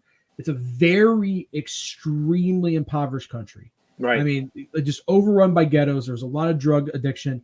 And this movie is called Gomorrah. And so this is based off of a book. And the book was so the author didn't infiltrate the mafia, but he befriended them undercover and was taking notes and wrote this book. And it's so real to how they actually function that he went into witness protection over there for a while. But this movie is about as real as organized crime can be. It's a really good depiction. It shows you how gritty Italy can actually be. And then this actually went on to inspire the television series Gomorrah, which is on HBO Max. And if anyone has HBO Max, I highly suggest you see Gomorrah, the show. It is not only my favorite television show of all time, it is the most gritty mafia thing you can ever watch. It's more gritty than the show. I mean, than this film, just because it's longer. Right. I think it's just 4 seasons right now. The 5th season will be the final one. But this movie is incredible. This is actually the last Blu-ray that my uncle bought my grandfather before he passed away. Because my grandparents don't speak English. They came to this country in 1969. My grandfather, he was 88 when he died. He did not speak any English. He knew fuck you, shut up. He would always say, shut up, you dummy. He knew a couple of things, but he loved this movie. And he was in the mafia, but he never talked about it. And anytime you brought up the mafia, he would go, shh. He would get so angry with you. But he loved this movie, and I highly suggest. Now, the special features on this aren't that great. There's a pretty decent documentary, making of, but it's only I think it's they say it's 60 minutes, but I think it's 50-something minutes. There's a decent enough booklet in here. And if you do watch this movie and then you watch the TV show, there's overlapping characters. There's Shiro is in this.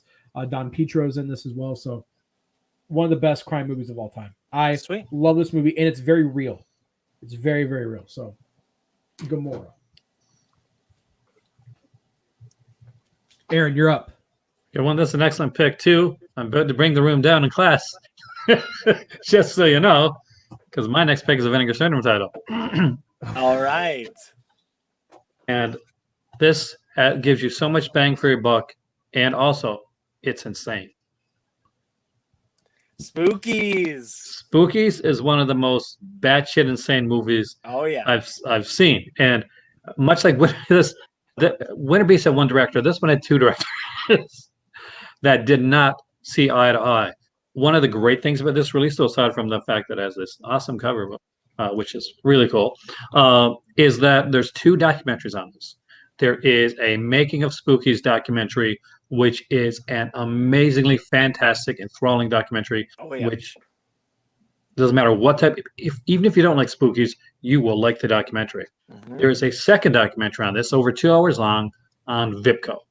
And if you know anything about the whole like video nasties era, VIPCO was the company that was putting out all these kind of these video nasties and like titles that weren't supposed to come out. And it's really interesting, like documentary as well. There's two fantastic documentaries. An insane film that's fun as hell. Yep. Makes little sense, but it's super fun. There's actually sequences when they're ducking from like stuff where they think there's going to be like special effects put in. Yeah, there's supposed to be the You spirits don't put coming effects up. in. So there's really nothing there. So they're ducking from nothing. Yeah. It's nuts, but it is such a fun film. And with the two documentaries, for me, documentaries, especially film documentaries, have high rewatchability. One of my favorites is Not Quite Hollywood. Oh, I love Exploitation. that movie. Oh my god, it's one of the best documentaries like of all time. Exactly. It's one of the ones I rewatch like over and over again. Yeah. And I've watched the documentaries on this one at least 3 times, so each. Mm. So yeah, this was actually an easy pick for me. So every time you guys say a movie I don't know, I've been Googling it on my phone and just looking at the Well, you wait, Flip, because my next one is going to be another. So the last two, the guy who directed the movie you picked last time didn't do anything else. Like nothing else. He did that movie and that was it. And then same with I think one of the two directors on Spookies did something else. But like even the actors weren't in anything else. These are just like random fucking movies. Yeah. This is why I wanted to have Aaron join us as well, because I feel like you and Aaron's tastes are more aligned than me and yours. But I knew you guys were gonna have such different opinions on stuff. Yeah, for sure. Choices. So Jesus. So what is your next pick, Cody? Well, my next one is a Vinegar Syndrome Trauma release. And this honestly is one of the biggest ones that I was anticipating. One of my top releases when this came out. I have this movie multiple times, VHS, DVD. Is it Toxic Avenger? No, but it is Night Beast, baby. Don Dolar. Don Dolar, Night Beast. This movie is absolutely bonkers, crazy. Like, it's so low budget. It's so insane. Like, every time I tell people, I'm like, you guys have to see a Night Beast, and people will watch it and be like, what was that movie? Like, I can't even explain how crazy that movie was. I'm like, yeah, man. And when Vinegar Syndrome announced that they were releasing it, I was like, yes. Like, I absolutely adore this movie. It's so good. It's so funny. And there's really good special features on here too. There's like audio commentary with Don Dolar and some actors and like interviews and stuff, that just outtakes and bloopers, just like a great release. Troma put the original one out, like the DVD, and then there was like a second DVD that came out that had the feature-length documentary about Don Dolar and everything. And so I actually have this, and then Troma just released Night Beast on Blu-ray, so I rebought it again. So ridiculous, man. But I absolutely adore Don Dolar, and I love Night Beast. So, and I love Vinegar Syndrome too. So I had to put this one on the list just because it's like, it hits all those check marks for me, you know, like Vinegar Syndrome, Don Dolar, like low budget horror films, Troma. So it's like this one kind of had to be on my list. It's his highest budgeted film too. Yeah. It's insane. And it's crazy if you think that it's high budget, and then watch some like Alien Factor or The Fiend or anything. It's like so insane. But I just absolutely adore Night Beast. So I recommend it to anyone who likes kind of regional, low budget horror films. Night Beast is definitely the way to go. So it's fun. It's cheesy fun. Yeah. So my next pick is another Criterion. Actually, the majority of these are Criterion films. This is one of their newer releases, and that is Memories of a Murder. So that's a great movie. Great movie. So this is directed by Bong Joon-ho. I think this is his best work. I'm glad that people are getting more into his work because of Parasite. But this is a 2-disc special edition. The only problem is, Aaron, I don't know if you've seen this. The booklet that they included with a lot of the release, almost everyone's is too big. It won't fit in. So you have to angle it in there. But it's a 2-disc set, loads of special features. The commentary by Bong himself on this is fantastic. I love when directors do commentaries on their own work, especially boutique Blu-rays, because a lot of the time it's usually like a film expert doing it. But I highly recommend you guys pick this up. This is, my opinion, one of the best Korean noir films of all time. I'm not a big noir guy, like classic noir films, but I do like neo noir quite a bit, and I think Memories of a Murder is Bong's best film. It's just incredible. People, there is a green tint. I don't know what's going on with Criterion. Them and this and the Wong Kar-wai set, a lot of green tints on it. It didn't bother me. I really enjoyed this release, so I would recommend people pick this up. Spy number 1073, which is just insane to me. So, what is your next pick there, Aaron? I cheated, and I kind of it's really two films, but I'm putting them together as one. There were two documentaries that were done about video nasties. Oh, so they did like Video Nasties, the definitive guide. And they followed it up with a documentary that's even better called Draconian Days. And I have like a super fascination with this era. Like the Video Nasty era in the UK, just such an amazing time period, and it's like as a Doctor Who fan, for instance, like it affected everything. It affected television, affected their films. Like people were coming into like stores and like just taking, like cops were like taking films off the rental place and like arresting people. And sometimes the films were like had nothing bad in them. It was just like the title, and they would just go by the title alone. It's great. And the neat thing about these is they each have like, I guess in a way they could have called sets, but I'm calling them films. They had 2 extra discs of trailers on.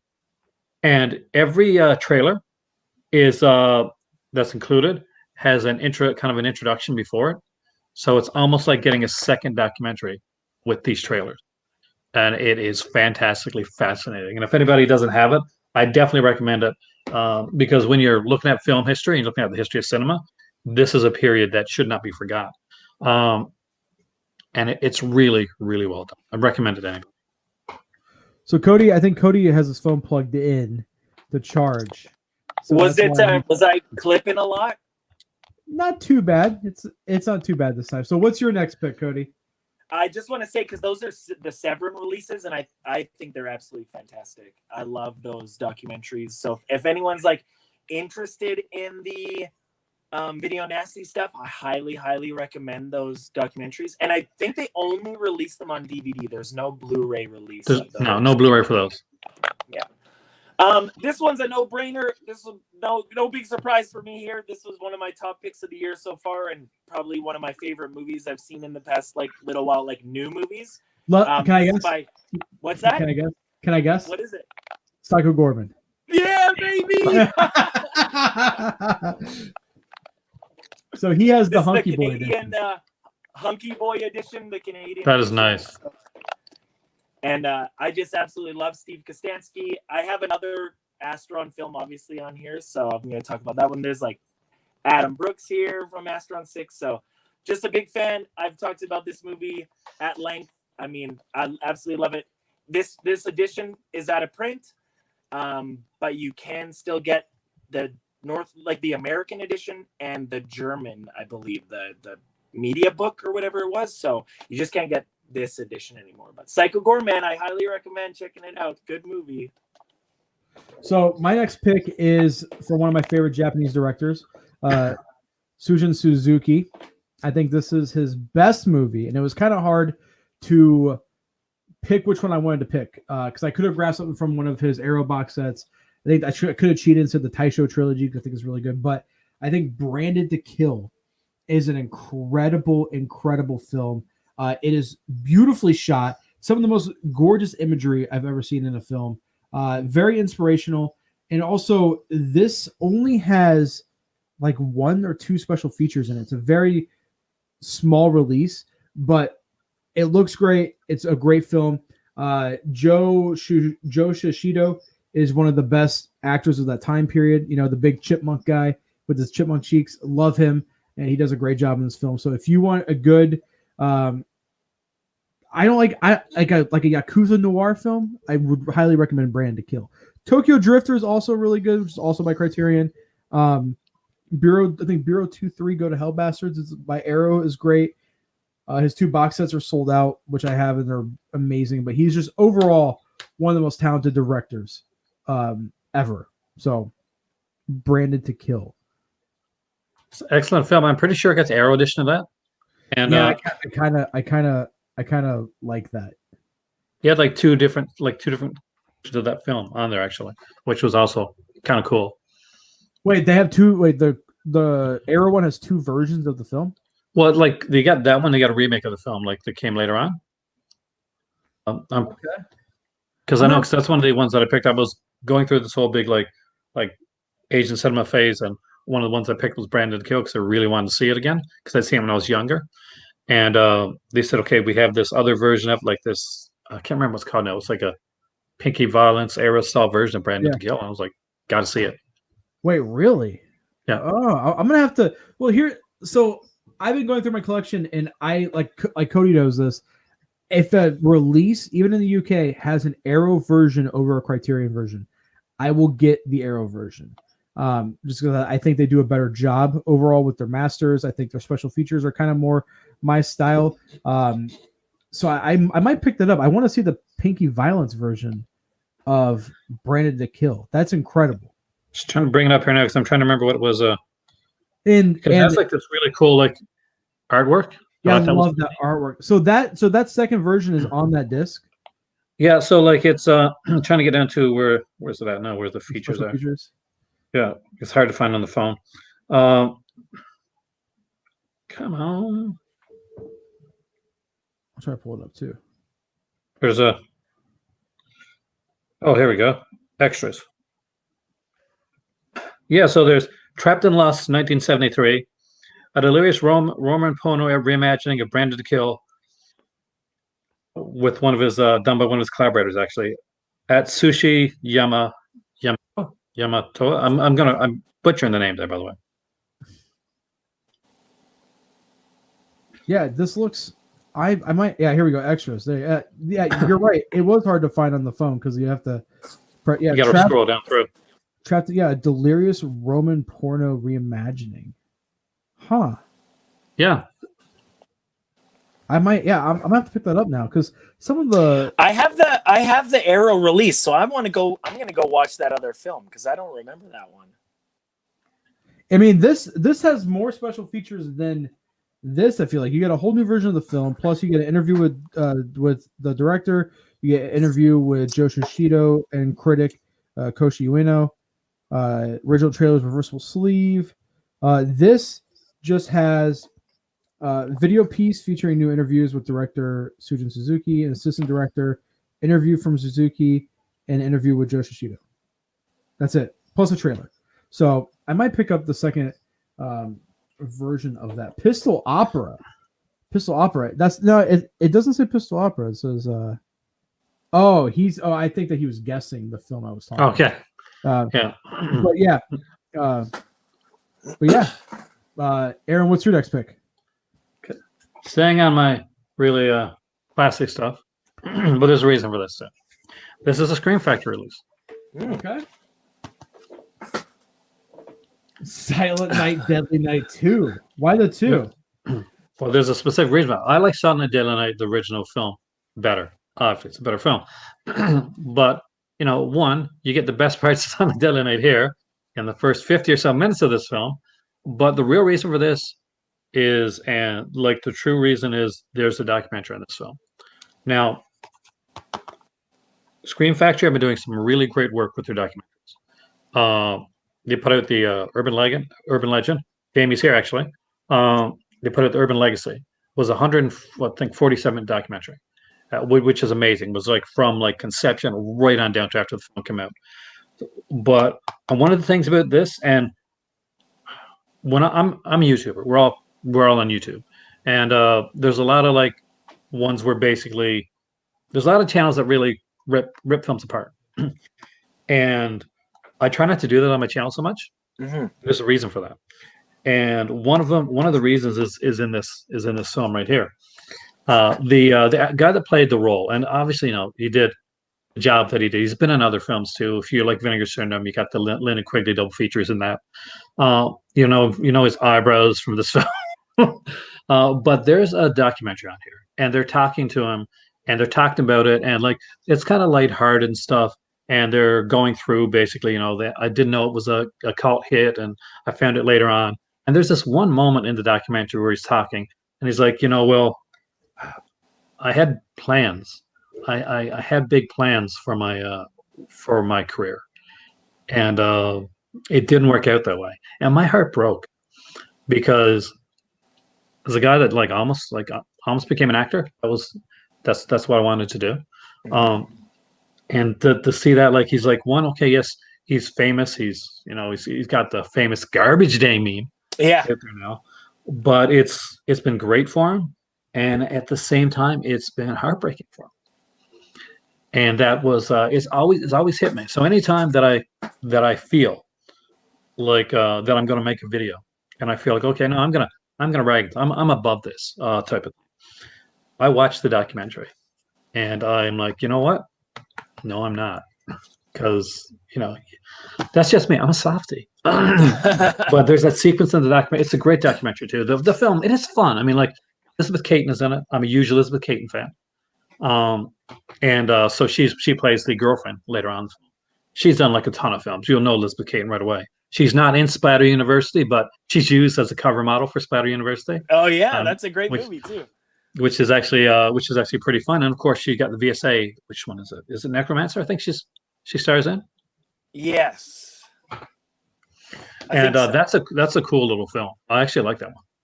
Yeah. But yeah, it was a fun film, and I like the Silent Night, Deadly Night, but I love the documentaries. So there's my pick. Sweet. That's my most serious pick, I think, so far. Yeah.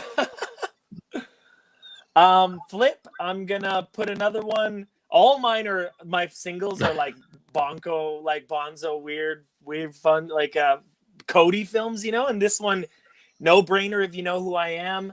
And I'm a big Lucio Fulci fan, and this is one of my favorite films of all time. And this is also one of my favorite releases, which I own this multiple times, including soundtrack and everything. Zombie? No, it's Cat in the Brain. Oh man. By Grindhouse Releasing. This is my favorite Fulci film, starring Lucio Fulci as Lucio Fulci. It's so good, man. He's in the movie? In the movie as himself. Yeah, he's the star of the movie as himself. He's directing a horror movie. It's so fantastic. It's so batshit crazy. It's like a best of Fulci because there's all these different scenes from Fulci movies, and there's music from other Fulci movies, and Fulci's in the movie. And this release, obviously, big soundtrack fan, comes with the soundtrack on CD. But I also have the only way that this would be better is if Fulci did the music himself. So it's Fabio Frizzi, which is a longtime collaborator of Fulci, but there's music from the Beyond in it and stuff. So, but this release is so cool because the skull is glow in the dark and Fulci's head is glow in the dark and stuff. It's really cool release. I love Grindhouse releases. I think they do such a badass job of all their releases. Was it the big gun down or the big showdown? Yeah. And their Pieces release is amazing too. Yeah, and this has 3 discs, and there's this kind of lobby card of Fulci and a full booklet and everything. But I mean, this release, I have the VHS, the Japanese clamshell VHS. I have the German media book. I have so many releases of this movie as well, just because I love this movie. I die for this movie. It's just one of my all-time favorites. So this was if anyone knows me, this was just obvious it was going to be on my list. That's my New York Ripper, man. Yeah, nice. This next movie is my second favorite movie of all time. Okay. It's my favorite Kung Fu movie of all time. Oh. And it's my favorite Shaw Brothers movie of all time. So this is kind of, so I'm going to give you a hint, Cody, because you know me pretty well. I think I know what it is. It's one of the Five Deadly Venoms. No. What? Five Deadly Venoms is not my favorite Shaw Brothers. It's got Gordon Liu in it, Is it Enter the 36 Chambers? No, it's the Dude. Eighth Diagram Pull Fighter. Oh my god, dude. I love that movie so much. Love this movie, Oh dude. my god. This is so this was put out kind of towards the end of Shaw Brothers. I think this is like one of the last films, and I think it's easily hands down. Eric had it right. Yep, Eighth Diagram Pull Fighter. This is the best, in my opinion, the best kung fu movie. This is what kung fu movies are. It is a revenge tale. You have the training, you have the training arc. You have some of the best choreographed fight scenes in cinema history ever. And it's super violent too. It's super violent. Yeah, man. Super violent. Just how creative it is, how much fun it is, and how also somewhat serious it is. Because a lot of the kung fu movies are very tongue in cheek, a little bit. And this was directed by Larkhao Lung, I think. Is that? I should probably know this by now. How many times I've seen this movie, directed by Chang Lung Lu. So I'm completely wrong. But this is an amazing film. This release in particular, the only problem I have with 88 films, which I love them, thankfully that they're around putting out good movies. The Jackie Chan stuff they do is fantastic, but when it comes to their Shaw Brothers stuff, the special features are pretty bare bones. You have this incredible poster with Kung Fu Bob artwork right there. Nice. Incredible poster. The only special feature on here is, I think, audio commentary by Scott Harrison, which is great. And then you also get a reversible cover if you want with the original poster right there on the backside. So this is one of my favorite. It's my second favorite movie of all time. My favorite kung fu movie of all time. And I hope somebody is going to start putting out more kung fu movies, especially here in the States. Arrow had that card, had that postcard in one of the releases for 36 Chamber. And Cody and I have talked. There's 3 of those movies. It's a trilogy of films. I would love a box set of something Shaw Brothers from Arrow. And that's what I think is going to be. I hope so. Aaron, I hope so. We've been talking about it since they got announced. Like every week, I'm like, man, I can't wait till they announce that. So yeah, fantastic. Come Drink With Me was also, so this is the problem. If I was going to do just kung fu movies, this entire list would be kung fu movies. King Hu is, I think, one of the best directors of all time, especially for those Hong Kong guys. They were doing movie after movie after movie. If you look at Cheng Che, he's got 90 something directing credits. But King Hu only has 15, if I remember, and almost all of them are knocks out of the park. Like they're just incredible. Come Drink With Me is great. Anything that Eureka's been putting out by him is amazing. But yeah, this is my second favorite movie of all time, and my favorite movie of all time will be my next pick. Cody knows what it is. I have it tattooed on my arm. But Aaron, what is your favorite? This is your number one. This is my number one, not my favorite movie of all time, though. My favorite movie of all time didn't have a release that I thought was good enough for me to put on my list. Although it's got a decent release. What is your favorite? Black Christmas is my favorite movie of all time. Okay. 74 version. But this is one of my favorite Giallos of all time, and one of my favorite Giallo releases of all time. Let's put it by Synapse. What is this? Is Tenebrae. Okay, yeah. Tenebrae is, in my opinion, Argento's greatest Giallo that he ever made, and I would even put it up there over Deep Red. And one of the best soundtracks ever too. Oh my god, that soundtrack is so good. And it's here. So the neat thing about this one is I got to be careful with this. That's a shiny cover. It's a steelbook, actually. Steelbook, and it's this Synapse Steelbook, and I adore that release. So this has, for those that don't have it, I guess most people do, this has a Tenebrae complete soundtrack here. And if you like the box set that Cody built earlier, this also has this it has a documentary called Yellow Fever on here. And it's an amazing Giallo documentary. It is one of the greats. If you haven't seen it, you definitely should. If you have seen it, fantastic. Tenebrae is one of the great Giallo films of all time. Oh yeah. It's 5 minutes in the future. It's meant to be very clean, slightly futuristic. The kills are amazing. Right, the gore is gorgeous. It has one of the best ending sequences and one of the truly cool kind of jump scares that's earned right at the ending of the film. Mhm. And one of the best screams you're ever going to hear comes out of Derry Nickelodeon at the end of this film. And it was a real scream that came out of like tiredness and frustration.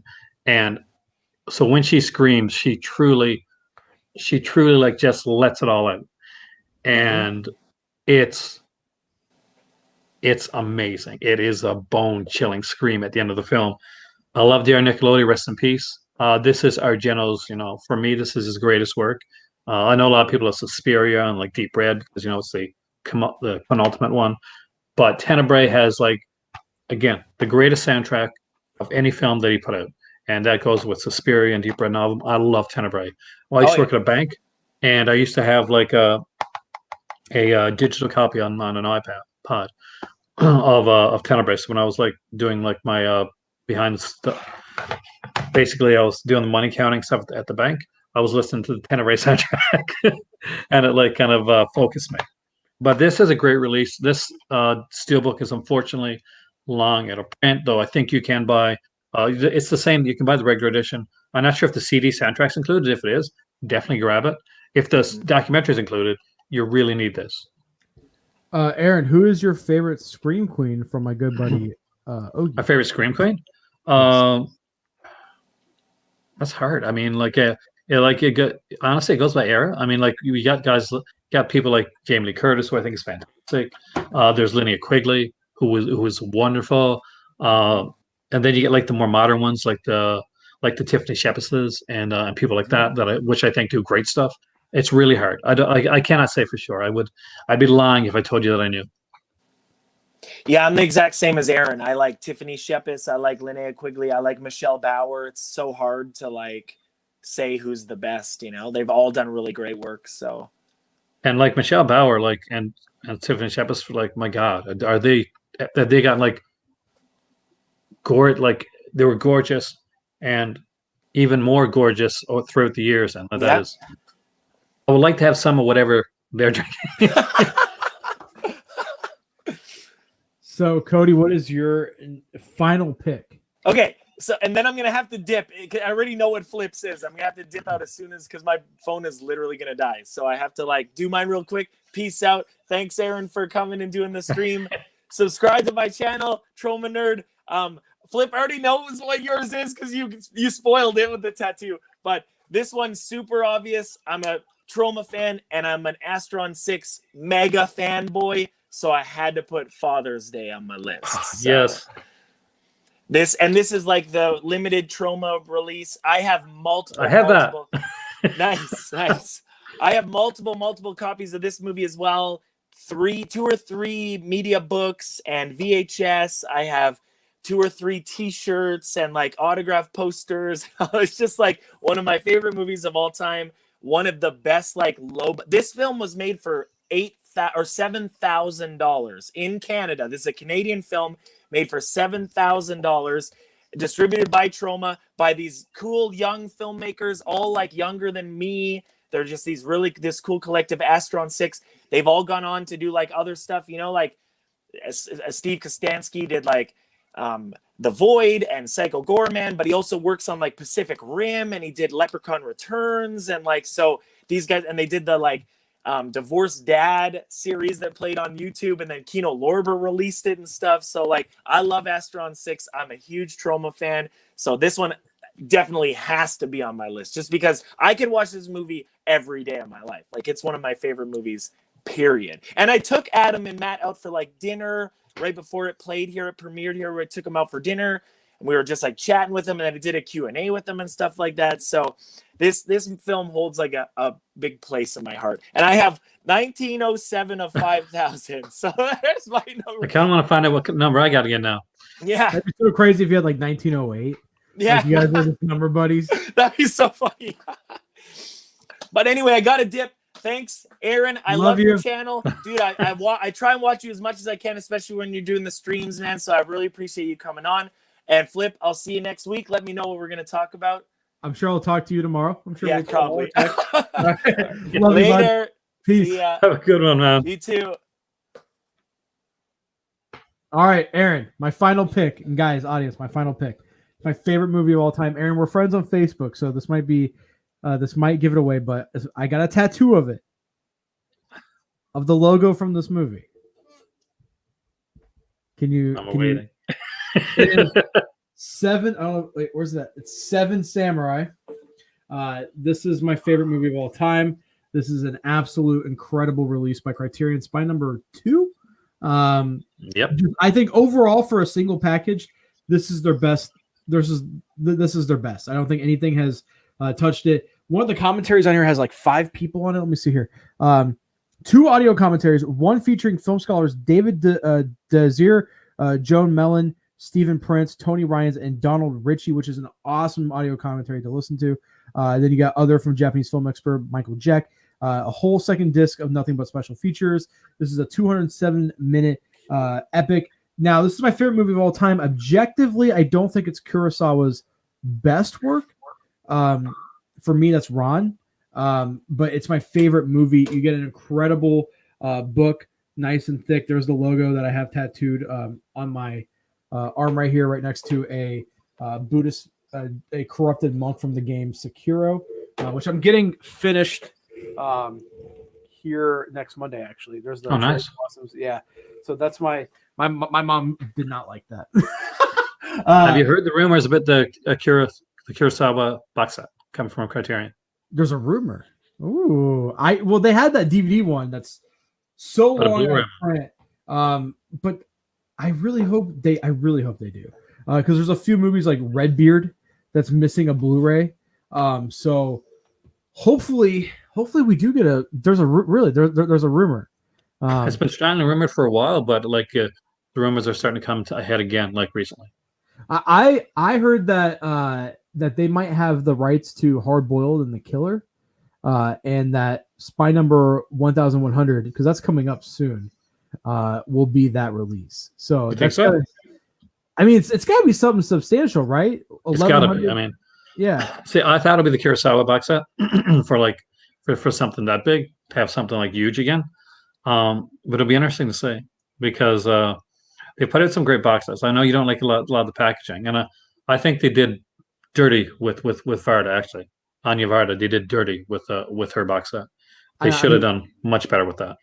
Yeah, because there's some great stuff on there. Cramming 5 movies on one disc. Yeah, that's nuts. It's just, yeah. I mean, like I buy most of their box sets, and if I don't like it, I just get rid of. I just sell it secondhand. But I think the only box sets I kept were Zatoichi, Lone Wolf, and then the Bruce Lee set. Besides, like Late Ozu, Nakatsu Noir, and the Samurai. Now, it's probably not your thing, but the Jacques Remy box set is incredible. Is it really? Yeah, they do some great stuff. Like he does, because here's a guy that loved film noir, that loved musicals, and just they love that period of Hollywood. And his films like really kind of like show that. So you got like films like Donkey Skin put on, which is basically a fairy tale, and one of the more twisted fairy tales. Like if you've ever like read it or heard of it, basically it's this king whose wife dies when she's young, and the child grows up to look just like the queen. So he's not satisfied with any of the women in the village. So he decides that I guess I should marry my daughter. So she realizes, like, okay, that's creepy. That's not going to happen. So she gives him a bunch of like tasks and says, if you do all these tasks, then I'll marry you, Dad. And basically, one of them is to kill this this donkey that gives gold. And what she does is she takes the donkey skin and she puts it over herself, and she goes off, lives in the woods. Anyway, it's a really cool story. There's another one on there which is a musical. The Two Girls from Rochefort, and basically it's a musical, got Gene Kelly in it. It's a musical, but also has a serial killer, so it's really different. And it's an incredible set. And his wife was Varda. What's your favorite Criterion release? God, the box sets is Zatoichi. like hands down. Ingmar Bergman, I like too, but Zadic is more entertaining. Definitely had a better build for the set. But as for like single releases, it gets harder because there's a few that I like. Obviously, um, you're going to get things like oh god, Kiss Me Deadly was a release that I really liked, and they put not only do I love the film, but the features on it are incredible. And then you get into Night of the Hunter, Charles Laughton's only directorial film, and there's a second disc, like over 2 hours long, like documentary on the whole. It's incredibly well done. Do you, So there's a lot of great releases there. The AME just mentioned House 77, which is a really insanely wonderful release by Criterion. do you have the Stagecoach release? I don't think I do. I don't think I have Stagecoach yet. Got some so that's got I think his first film he ever did, black and white silent film, and then also it has the radio version of Stagecoach. So I love when they do that. I love that. So that was my first experience with that kind of thing, and I think I just like put it on and washed the dishes, and I was like, this is incredible. Like I would love for more stuff like that. I think Stagecoach is a great movie, but it's not my favorite Western. But that release is my favorite release of a single Western movie, just because of all the special features, documentaries, commentaries, all that stuff. It's just, I think it's one of the best packages that they've done. Well, one of the things that I really love is when they put actual books in the releases. Now they did one for the Furies, Barbara Stanwyck. Yeah, I want to get that so bad. I want to get that so bad because it's a great one, and the book is cool too. So what's that? So I know nothing about that movie, but I want to get it just for the book. What's that movie about? Going blind. I mean, like honestly, going blind. I mean, like Barbara Stanwyck is like she's playing like she's the female lead. She's a strong lead, and it's just a really good solid Western. And Barbara Stanwyck, she kills it. Like she's not like you get a lot of female leads, and basically they're kind of the damsels in distress in Westerns. Not Barbara Stanwyck. And how's the book? The book's cool. There's like they've done a couple. Like they did the one. What's the name of it? It became a TV series. It's killing me now. Australian film. Oh my god. You know the one where the girl. My god, guys in the chat, the girls disappear. Oh, Picnic at Hanging Rock. That's it. The book for that was fantastic too. People that expected to buy Picnic at Hanging Rock because the movie has such a weird, like, unusual ending. It's kind of very open ended. That think they're going to get the book. And it's going to be, oh, this will explain it. No, it won't. It won't explain it at all. Vampire also had that too. Vampire, yeah. Well, originally, I'm not sure if it still does because I wanted to buy a release of it and it didn't have it anymore. So I think you got to look for the old release to get it because the new release I don't think has the book. Oh, that's kind of lame. Yeah, because that's one that I really wanted. It has like basically the script and that to Vampire. Probably like my top 5 favorite Criterions would include The Passion of Joan of Arc. I think that release is incredible. That put me through like a whole phase where I was just like, you can read her court document. Like they recorded her court transcript when she was in court before they burned her alive, and you can read it online, which is just incredible. So that's one of my favorites. Pale Flower, which is like this Japanese somewhat Yakuza flick, is pretty good. One Eye Jacks, I think, is a great movie. Marlon Brando's only directorial feature, and just weird. Like because he's such a weird guy. But yeah, I think as of late though, I think this year I've only picked up 2 Criterion releases. I think Wong Kar-wai and Memories of Murder. So I can't think. I don't have anything this year. Yeah, like not yet. Like it's been like honestly, it's been a bit low. I mean, like getting releases this year. I've been trying to save, and the time. Oh, one thing I got to say though, and if you haven't seen this, then I'm sure you have. My favorite release of 2021 so far, movie that I've seen this year, Nobody. Oh, I love that movie. That is insanely great, man. I love so my wife doesn't normally like those movies. Holy shit. Yo, Boogie! Thank you. I love you, Flippy. Wow, dude. Holy crap. Thank you so much, man. Boogie, I hope that you're doing well, bud. Love you very much. Everyone go check out Boogie. He does really high quality manga and anime videos. So, and he's one of the best personalities on YouTube. Just so positive, so happy. Thank you so much, Boogie. Call me sometime, bud, or text me. Nobody. So my wife doesn't like John Wick, right? Okay. And but she watches it because I love it. You know what I mean? I was like, babe, there's a new movie. The writer of John Wick did it, and she was like, rolled her eyes. And then by the end of the movie, she was like, I loved it. Like, I love that movie. That like double headshot he does. Yeah. Oh my god, that's so awesome.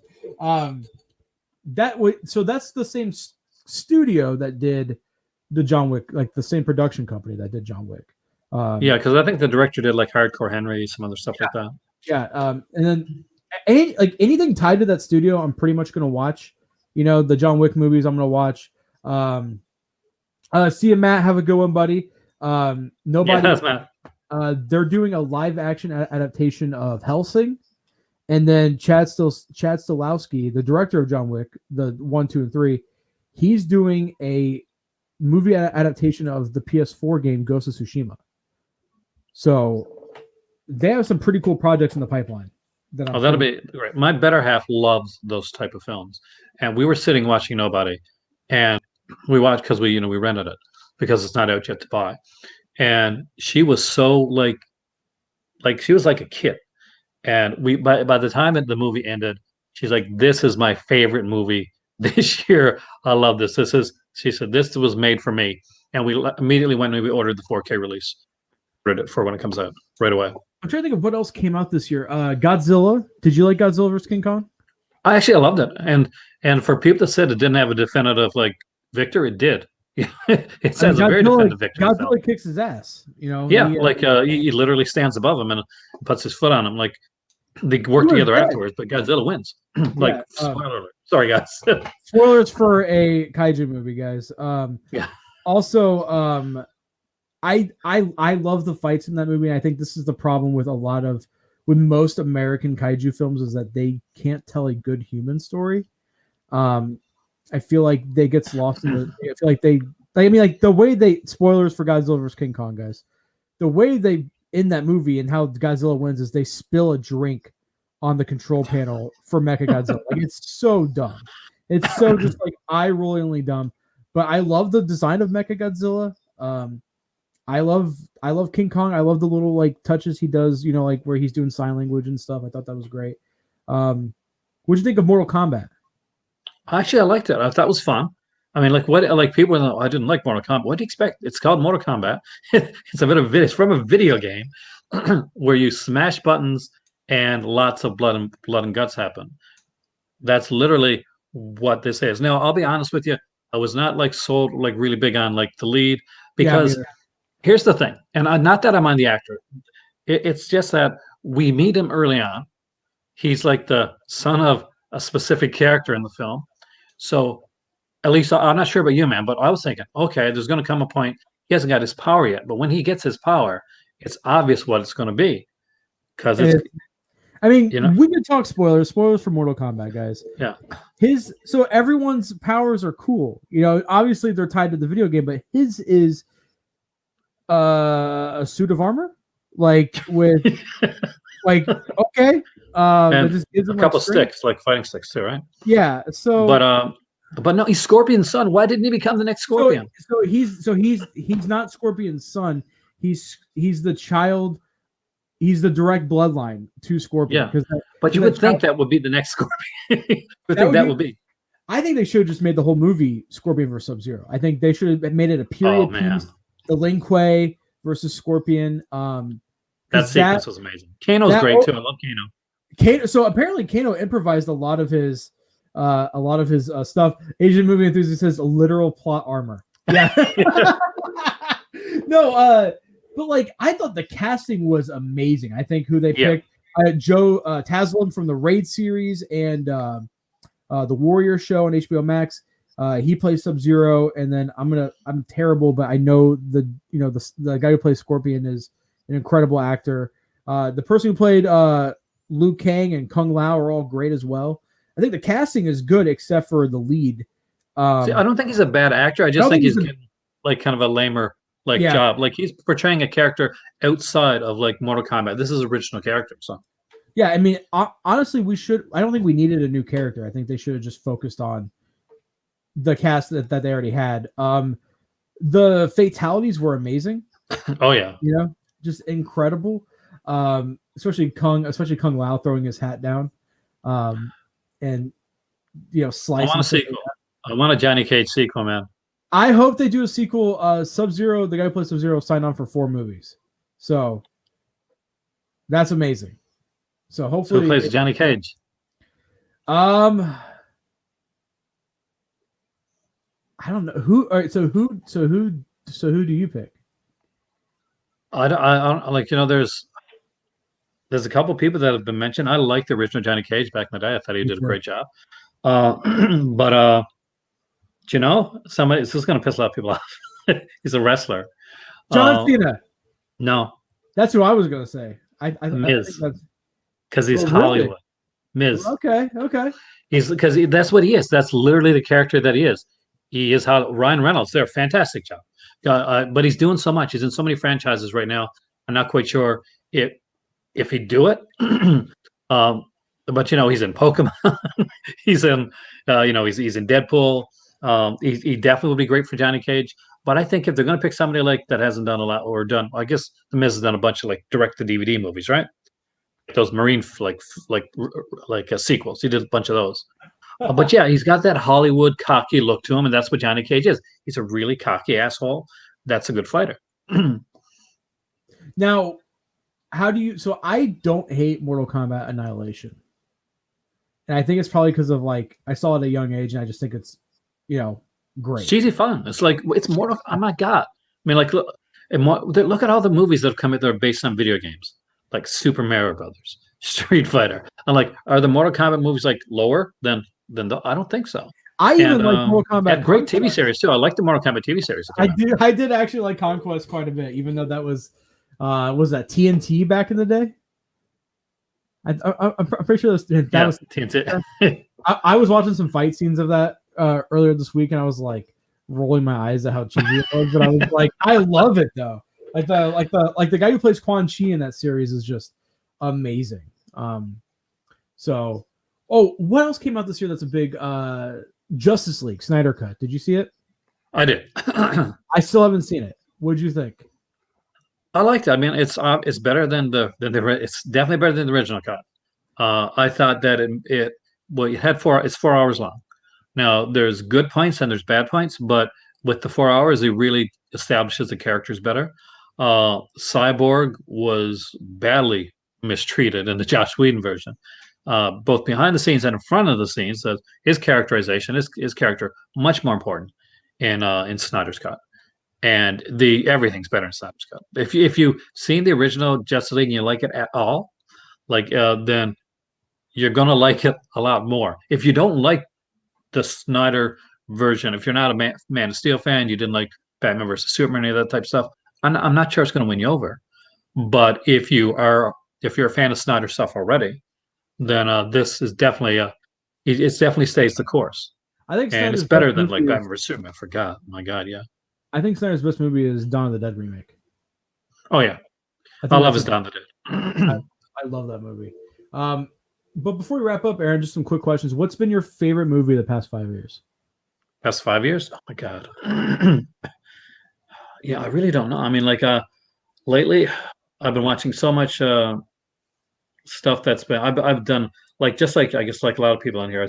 I spent so much time looking at stuff and reviewing other stuff. I'm just looking at older films because I look at a lot of the boutique labels that I miss out on a lot of the films. Like the fact that I got to see things like Nobody and Kong, Godzilla versus Kong was incredible. I love those style films.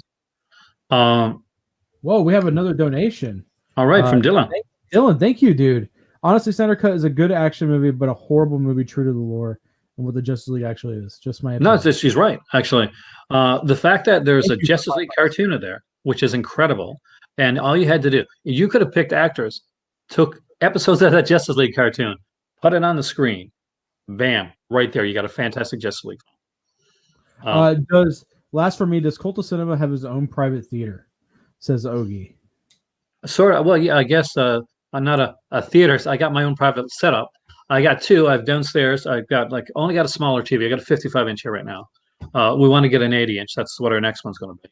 Oh, But we got a 55-inch down here, which is a 4K television, and I watch a lot of my 4K stuff on that. But I have like a also private like a mini man cave that I have where I've got a 55-inch 3D Toshiba television set where I can watch like 3D films on because I love 3D, and I got a 32-inch CRT TV beside it where I watch a lot of my laser discs and like DVDs and VHS, and I play some video games on as well. Eric says his favorite stuff is rewatches have been the first time viewings of the Hammer films. Yes, those indicator sets that came out, and the Mill Creek set that came out with like what's it 20 Hammer films on. That was amazing. I dipped my toe in the Hammer. It wasn't for me, but I do see the appeal to it. What did you watch though? Like, because there's different Hammer. The first box set, because I went ahead and blind bought all of the Hammer box sets, and I was like, yeah, this isn't for me. This is the problem I have with any hobby I get into, is that I overbuy things and then I eventually start narrowing it down. So I bought like a bunch of noir. I'm just not a big fan of like old style noir. Maybe I should give it another try because a lot of people love noir. I'm not a big horror guy either. Surprisingly, I used to be a big horror guy back in the day. But now it's mostly like I just love Japanese films. I love Korean films, pretty much Asian movies in general, kung fu movies, westerns, like this whole row right here. So, Animigo, the anime company, put out some Asian movies, some Japanese movies, and this whole row is nothing but their samurai movies that they put out. And then I got 88 films, and then this whole row is Yakuza films right here. But yeah, my collection used to be a lot bigger, and then I started trimming it down to kind of match my taste personally. But my favorite movie of the last 5 years is probably The Lighthouse. I did like that. I'm not sure it's my favorite though. I mean, but it was a fantastic film. I have a VHS copy of The Lighthouse right over here. Actually, let me go get it real quick and show you because it's really cool. This company, put that camera down. This company has been doing a bunch of A24 films called Devon's Home Video. So here it is. This is The Lighthouse VHS. Oh, that's neat. Really cool logo right there. It's got like a squid and stuff. I haven't seen this on VHS yet, but it's one of my favorite movies, so I had to pick it up. This is just such a cool little thing. So, but Aaron, you're more than welcome to come back on the channel anytime. It's always a pleasure, man. I love being on here. Yeah, this is. Oh, one more question, kind of a bigger question. How do you think of Arrow's release slate this year? I think it's been one of their best release slates in a while. I think I'm so excited that but Vengeance Trails box set. Massacre Time, man. I'm so pumped. Yeah, I was so excited. I had the VHS of Massacre. I paid $25 Video Search Miami back in the day to go get a VHS of Massacre Time. And it was a crappy quality, but I watched it so much. I'm so excited to have that on Blu-ray. I think they kind of were slow to release things this year at the beginning. I think in January I only picked up Old Boy 4K, and then February was Shogun's Joy of Torture. Then March I don't think I got anything, and then April was Giants and Toys. And then June is Irozumi, Major Dundee. The Years of Lead set I think is incredible, and if you look at the SKU number, it's Years of Lead 01. So I think there's going to Ice also pointed this out. The Years of Lead is based on a real time period in Italy, and it goes up into the 80s. So I think they'll do a part 2 and cover Eurocrime films that happened during that time period. And then July we get Daimajin, which looks incredible. Have you seen those movies? Oh yeah, I love those films. They're so great. And then the Vengeance Trail set. And man, I think last year was incredible. Last year was when I became an Arrow fan, but I think this year has also been really good so far. And then I don't know if you've seen this. I gotta pull this up on my phone because I want to get the name of this movie right. So they're cards. There's been 3 that have caught my eye. One of them, of course, 36 Chambers. Massive fan of that movie. The other one is this Korean film called Two Sisters. I think Ice is going to correct me because Ice is an expert at that stuff. But they have another Yakuza film. I need to scroll right here. Where is it at? This is very exciting television. There we go. Yep, right here. So it's another Yakuza film called Sailor Suit and Machine Gun. So I'm gonna pull this up on my phone here. I don't know if you can see. This was I don't see anyone really talking about this. This was in one of their postcards. Someone in one of the Facebook groups pointed this out. Cool. I'm super. I love the artwork too, man. Yeah, the artwork looks great. So I can't wait. They have some good stuff lined up. Hopefully we get some more Kenji Fukasaku. And hopefully American labels start putting out kung fu movies. Because it's right like now most of the good like martial arts stuff comes out from from the UK. I find 88 Films has been incredible. Man, I probably should have grabbed that master set. I have the master from Jackie Chan right there, and that set would definitely be one of my favorite box sets. It's just incredible. But yeah, it's mostly UK stuff. It's like 88 Films. I think that's the only one I can really think of. Eureka does some really good stuff too. Oh yeah, my God, I miss out on all those too. Really? I gotta get I'm waiting because right now it's hard to get stuff here. I've had when they did the Easter Carnage sale, I went into Arrow for that. I haven't received my releases yet, and I'm kind of nervous actually. So I ordered some stuff from Arrow before the Easter Carnage sale, and it showed up a whole month later, and the Easter Carnage sale had been over by 2 weeks at that point, and there was a magazine for the Easter Carnage sale, and I was like, it's gone. Yeah, so Eric says Tale of Two Sisters, it's a fair movie. Yeah, Arrow had a postcard for that in one of their movies recently, so that's pretty awesome. So, but yeah, what do you think are the next big trends? For boutique releases? Yeah, I think it seems like a lot of people are putting out Eurocrime now. I think we're going to see more of that. I think that we've gotten a lot of regional horror. I think that's been big. We're going to see more of that come from different companies.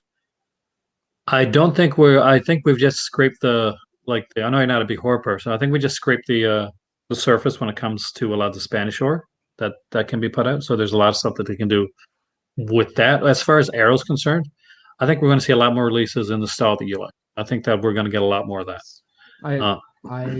I hope so. I also think we haven't even barely touched the surface of Korean films. Yeah, Pleasiata, which I'm butchering the name of, by the way. Yes. But it's Amy just mentioned one of my favorites, Live Like a Cop, Die Like a Man. Yes. Love that movie.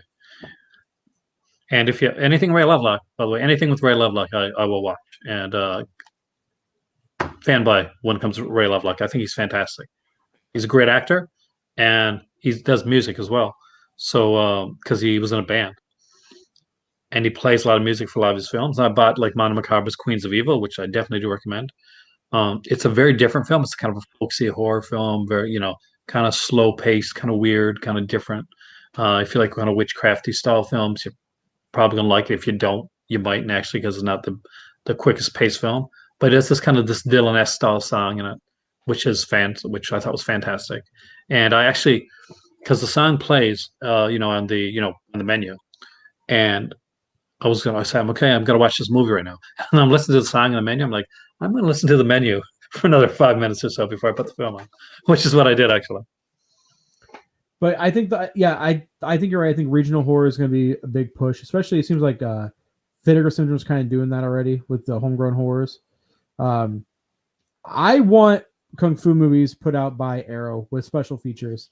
I would love like a Venom Mob's greatest hits, like Five Deadly Venoms, Return of the Five or Return was it? There's the 88 Films releases the Avengers. I think it's like something Avengers. But yeah, it sucks that the only two companies really putting out neither Hong Kong cinema or kung fu movies is Eureka and 88 Films. And I would love for Arrow to kind of put that stuff out in the US or even Criterion. There's no reason why Johnny To films haven't been put out by Criterion yet. There's a whole series of martial arts films that came around in the 90s, like the in the 80s actually, the King of Kickboxers with Lorne Avendon, Saint the Rothrock films, Lady Dragon, stuff like that, which I'm shocked has not, like, some company hasn't like just started putting out those, because I do think they will have mass appeal. And once one or two of them comes out and does well, we're going to see a proliferation of them. But it's just one company taking the chance to put out some of that stuff. And like Vinegar Syndrome has come close to it with the martial law type thing. But I really think that they should have done they should have took two Saint Rothrock, what they should have done, not ones that she co-starred in, ones that she actually starred in, and went with that. Because I would have loved to have seen something like that. Not Fast Getaway, but like Lady Dragon, something like that stuff. Have you picked up anything from the label Pearl River? I haven't actually, not yet. So they're like a sub level from VCI, and their whole goal is to put out, I don't want to say the word B level kung fu movies, because I think that feels a little disrespectful, but lesser known. They put out a Blu-ray of Dynamo, The Lake Fighter. They put out the Basher box, and those three releases have been some of my favorite this year. There's been a couple new labels like Fractured Visions with their silent action release. Who's that? Error 444, who did the same director as Tokyo Gore Police. His first film they put out. They have a pre-order up still. So it seems like new labels are popping up, and they seem very hyper focused. So that's good. It's good and it's bad, because like right now we're getting to a point where they're all they got to find their own identity, or you got like some of the major labels that look be mining the same well. And so then you're looking for, because once upon a time there's Arrow and there's Scream Factory, and there was like Snaps did smaller stuff every once in a while, and Tevron was a little company, and then Vinegar Syndrome came, and then then there's offshoot labels and other labels that came around, and there's only so much of the style of a certain style of film that you can get before you're kind of getting like you feel like you're getting the rejects of the rejects. Like you'll get, there's certain times I'm there and I'm like, okay, I'm really glad like this company put out this title, and then but I always got to stop myself and say, okay, this movie, I may not like this film, but this movie may be somebody's favorite film. Like when the Homegrown Horse box was announced, I was excited and apprehensive, because I'm a huge regional horror fan, and but I'd seen the two Arrow released, the American Horror Project, which were amazing. And they just had some really, really cool films in there, some really trippy stuff. And I'm like, this, like, Vinegar Syndrome had solid, like, ground with the box sets before. So I was like, okay, I really want this. I just don't have it yet, actually. But I'm like, is it going to be, are they going to go all in? And then when I saw the set and it's like a Stroman showed on here, basically, they went all in, and that got me so excited. So I'm so excited to see like a Homegrown Horrors Volume 2.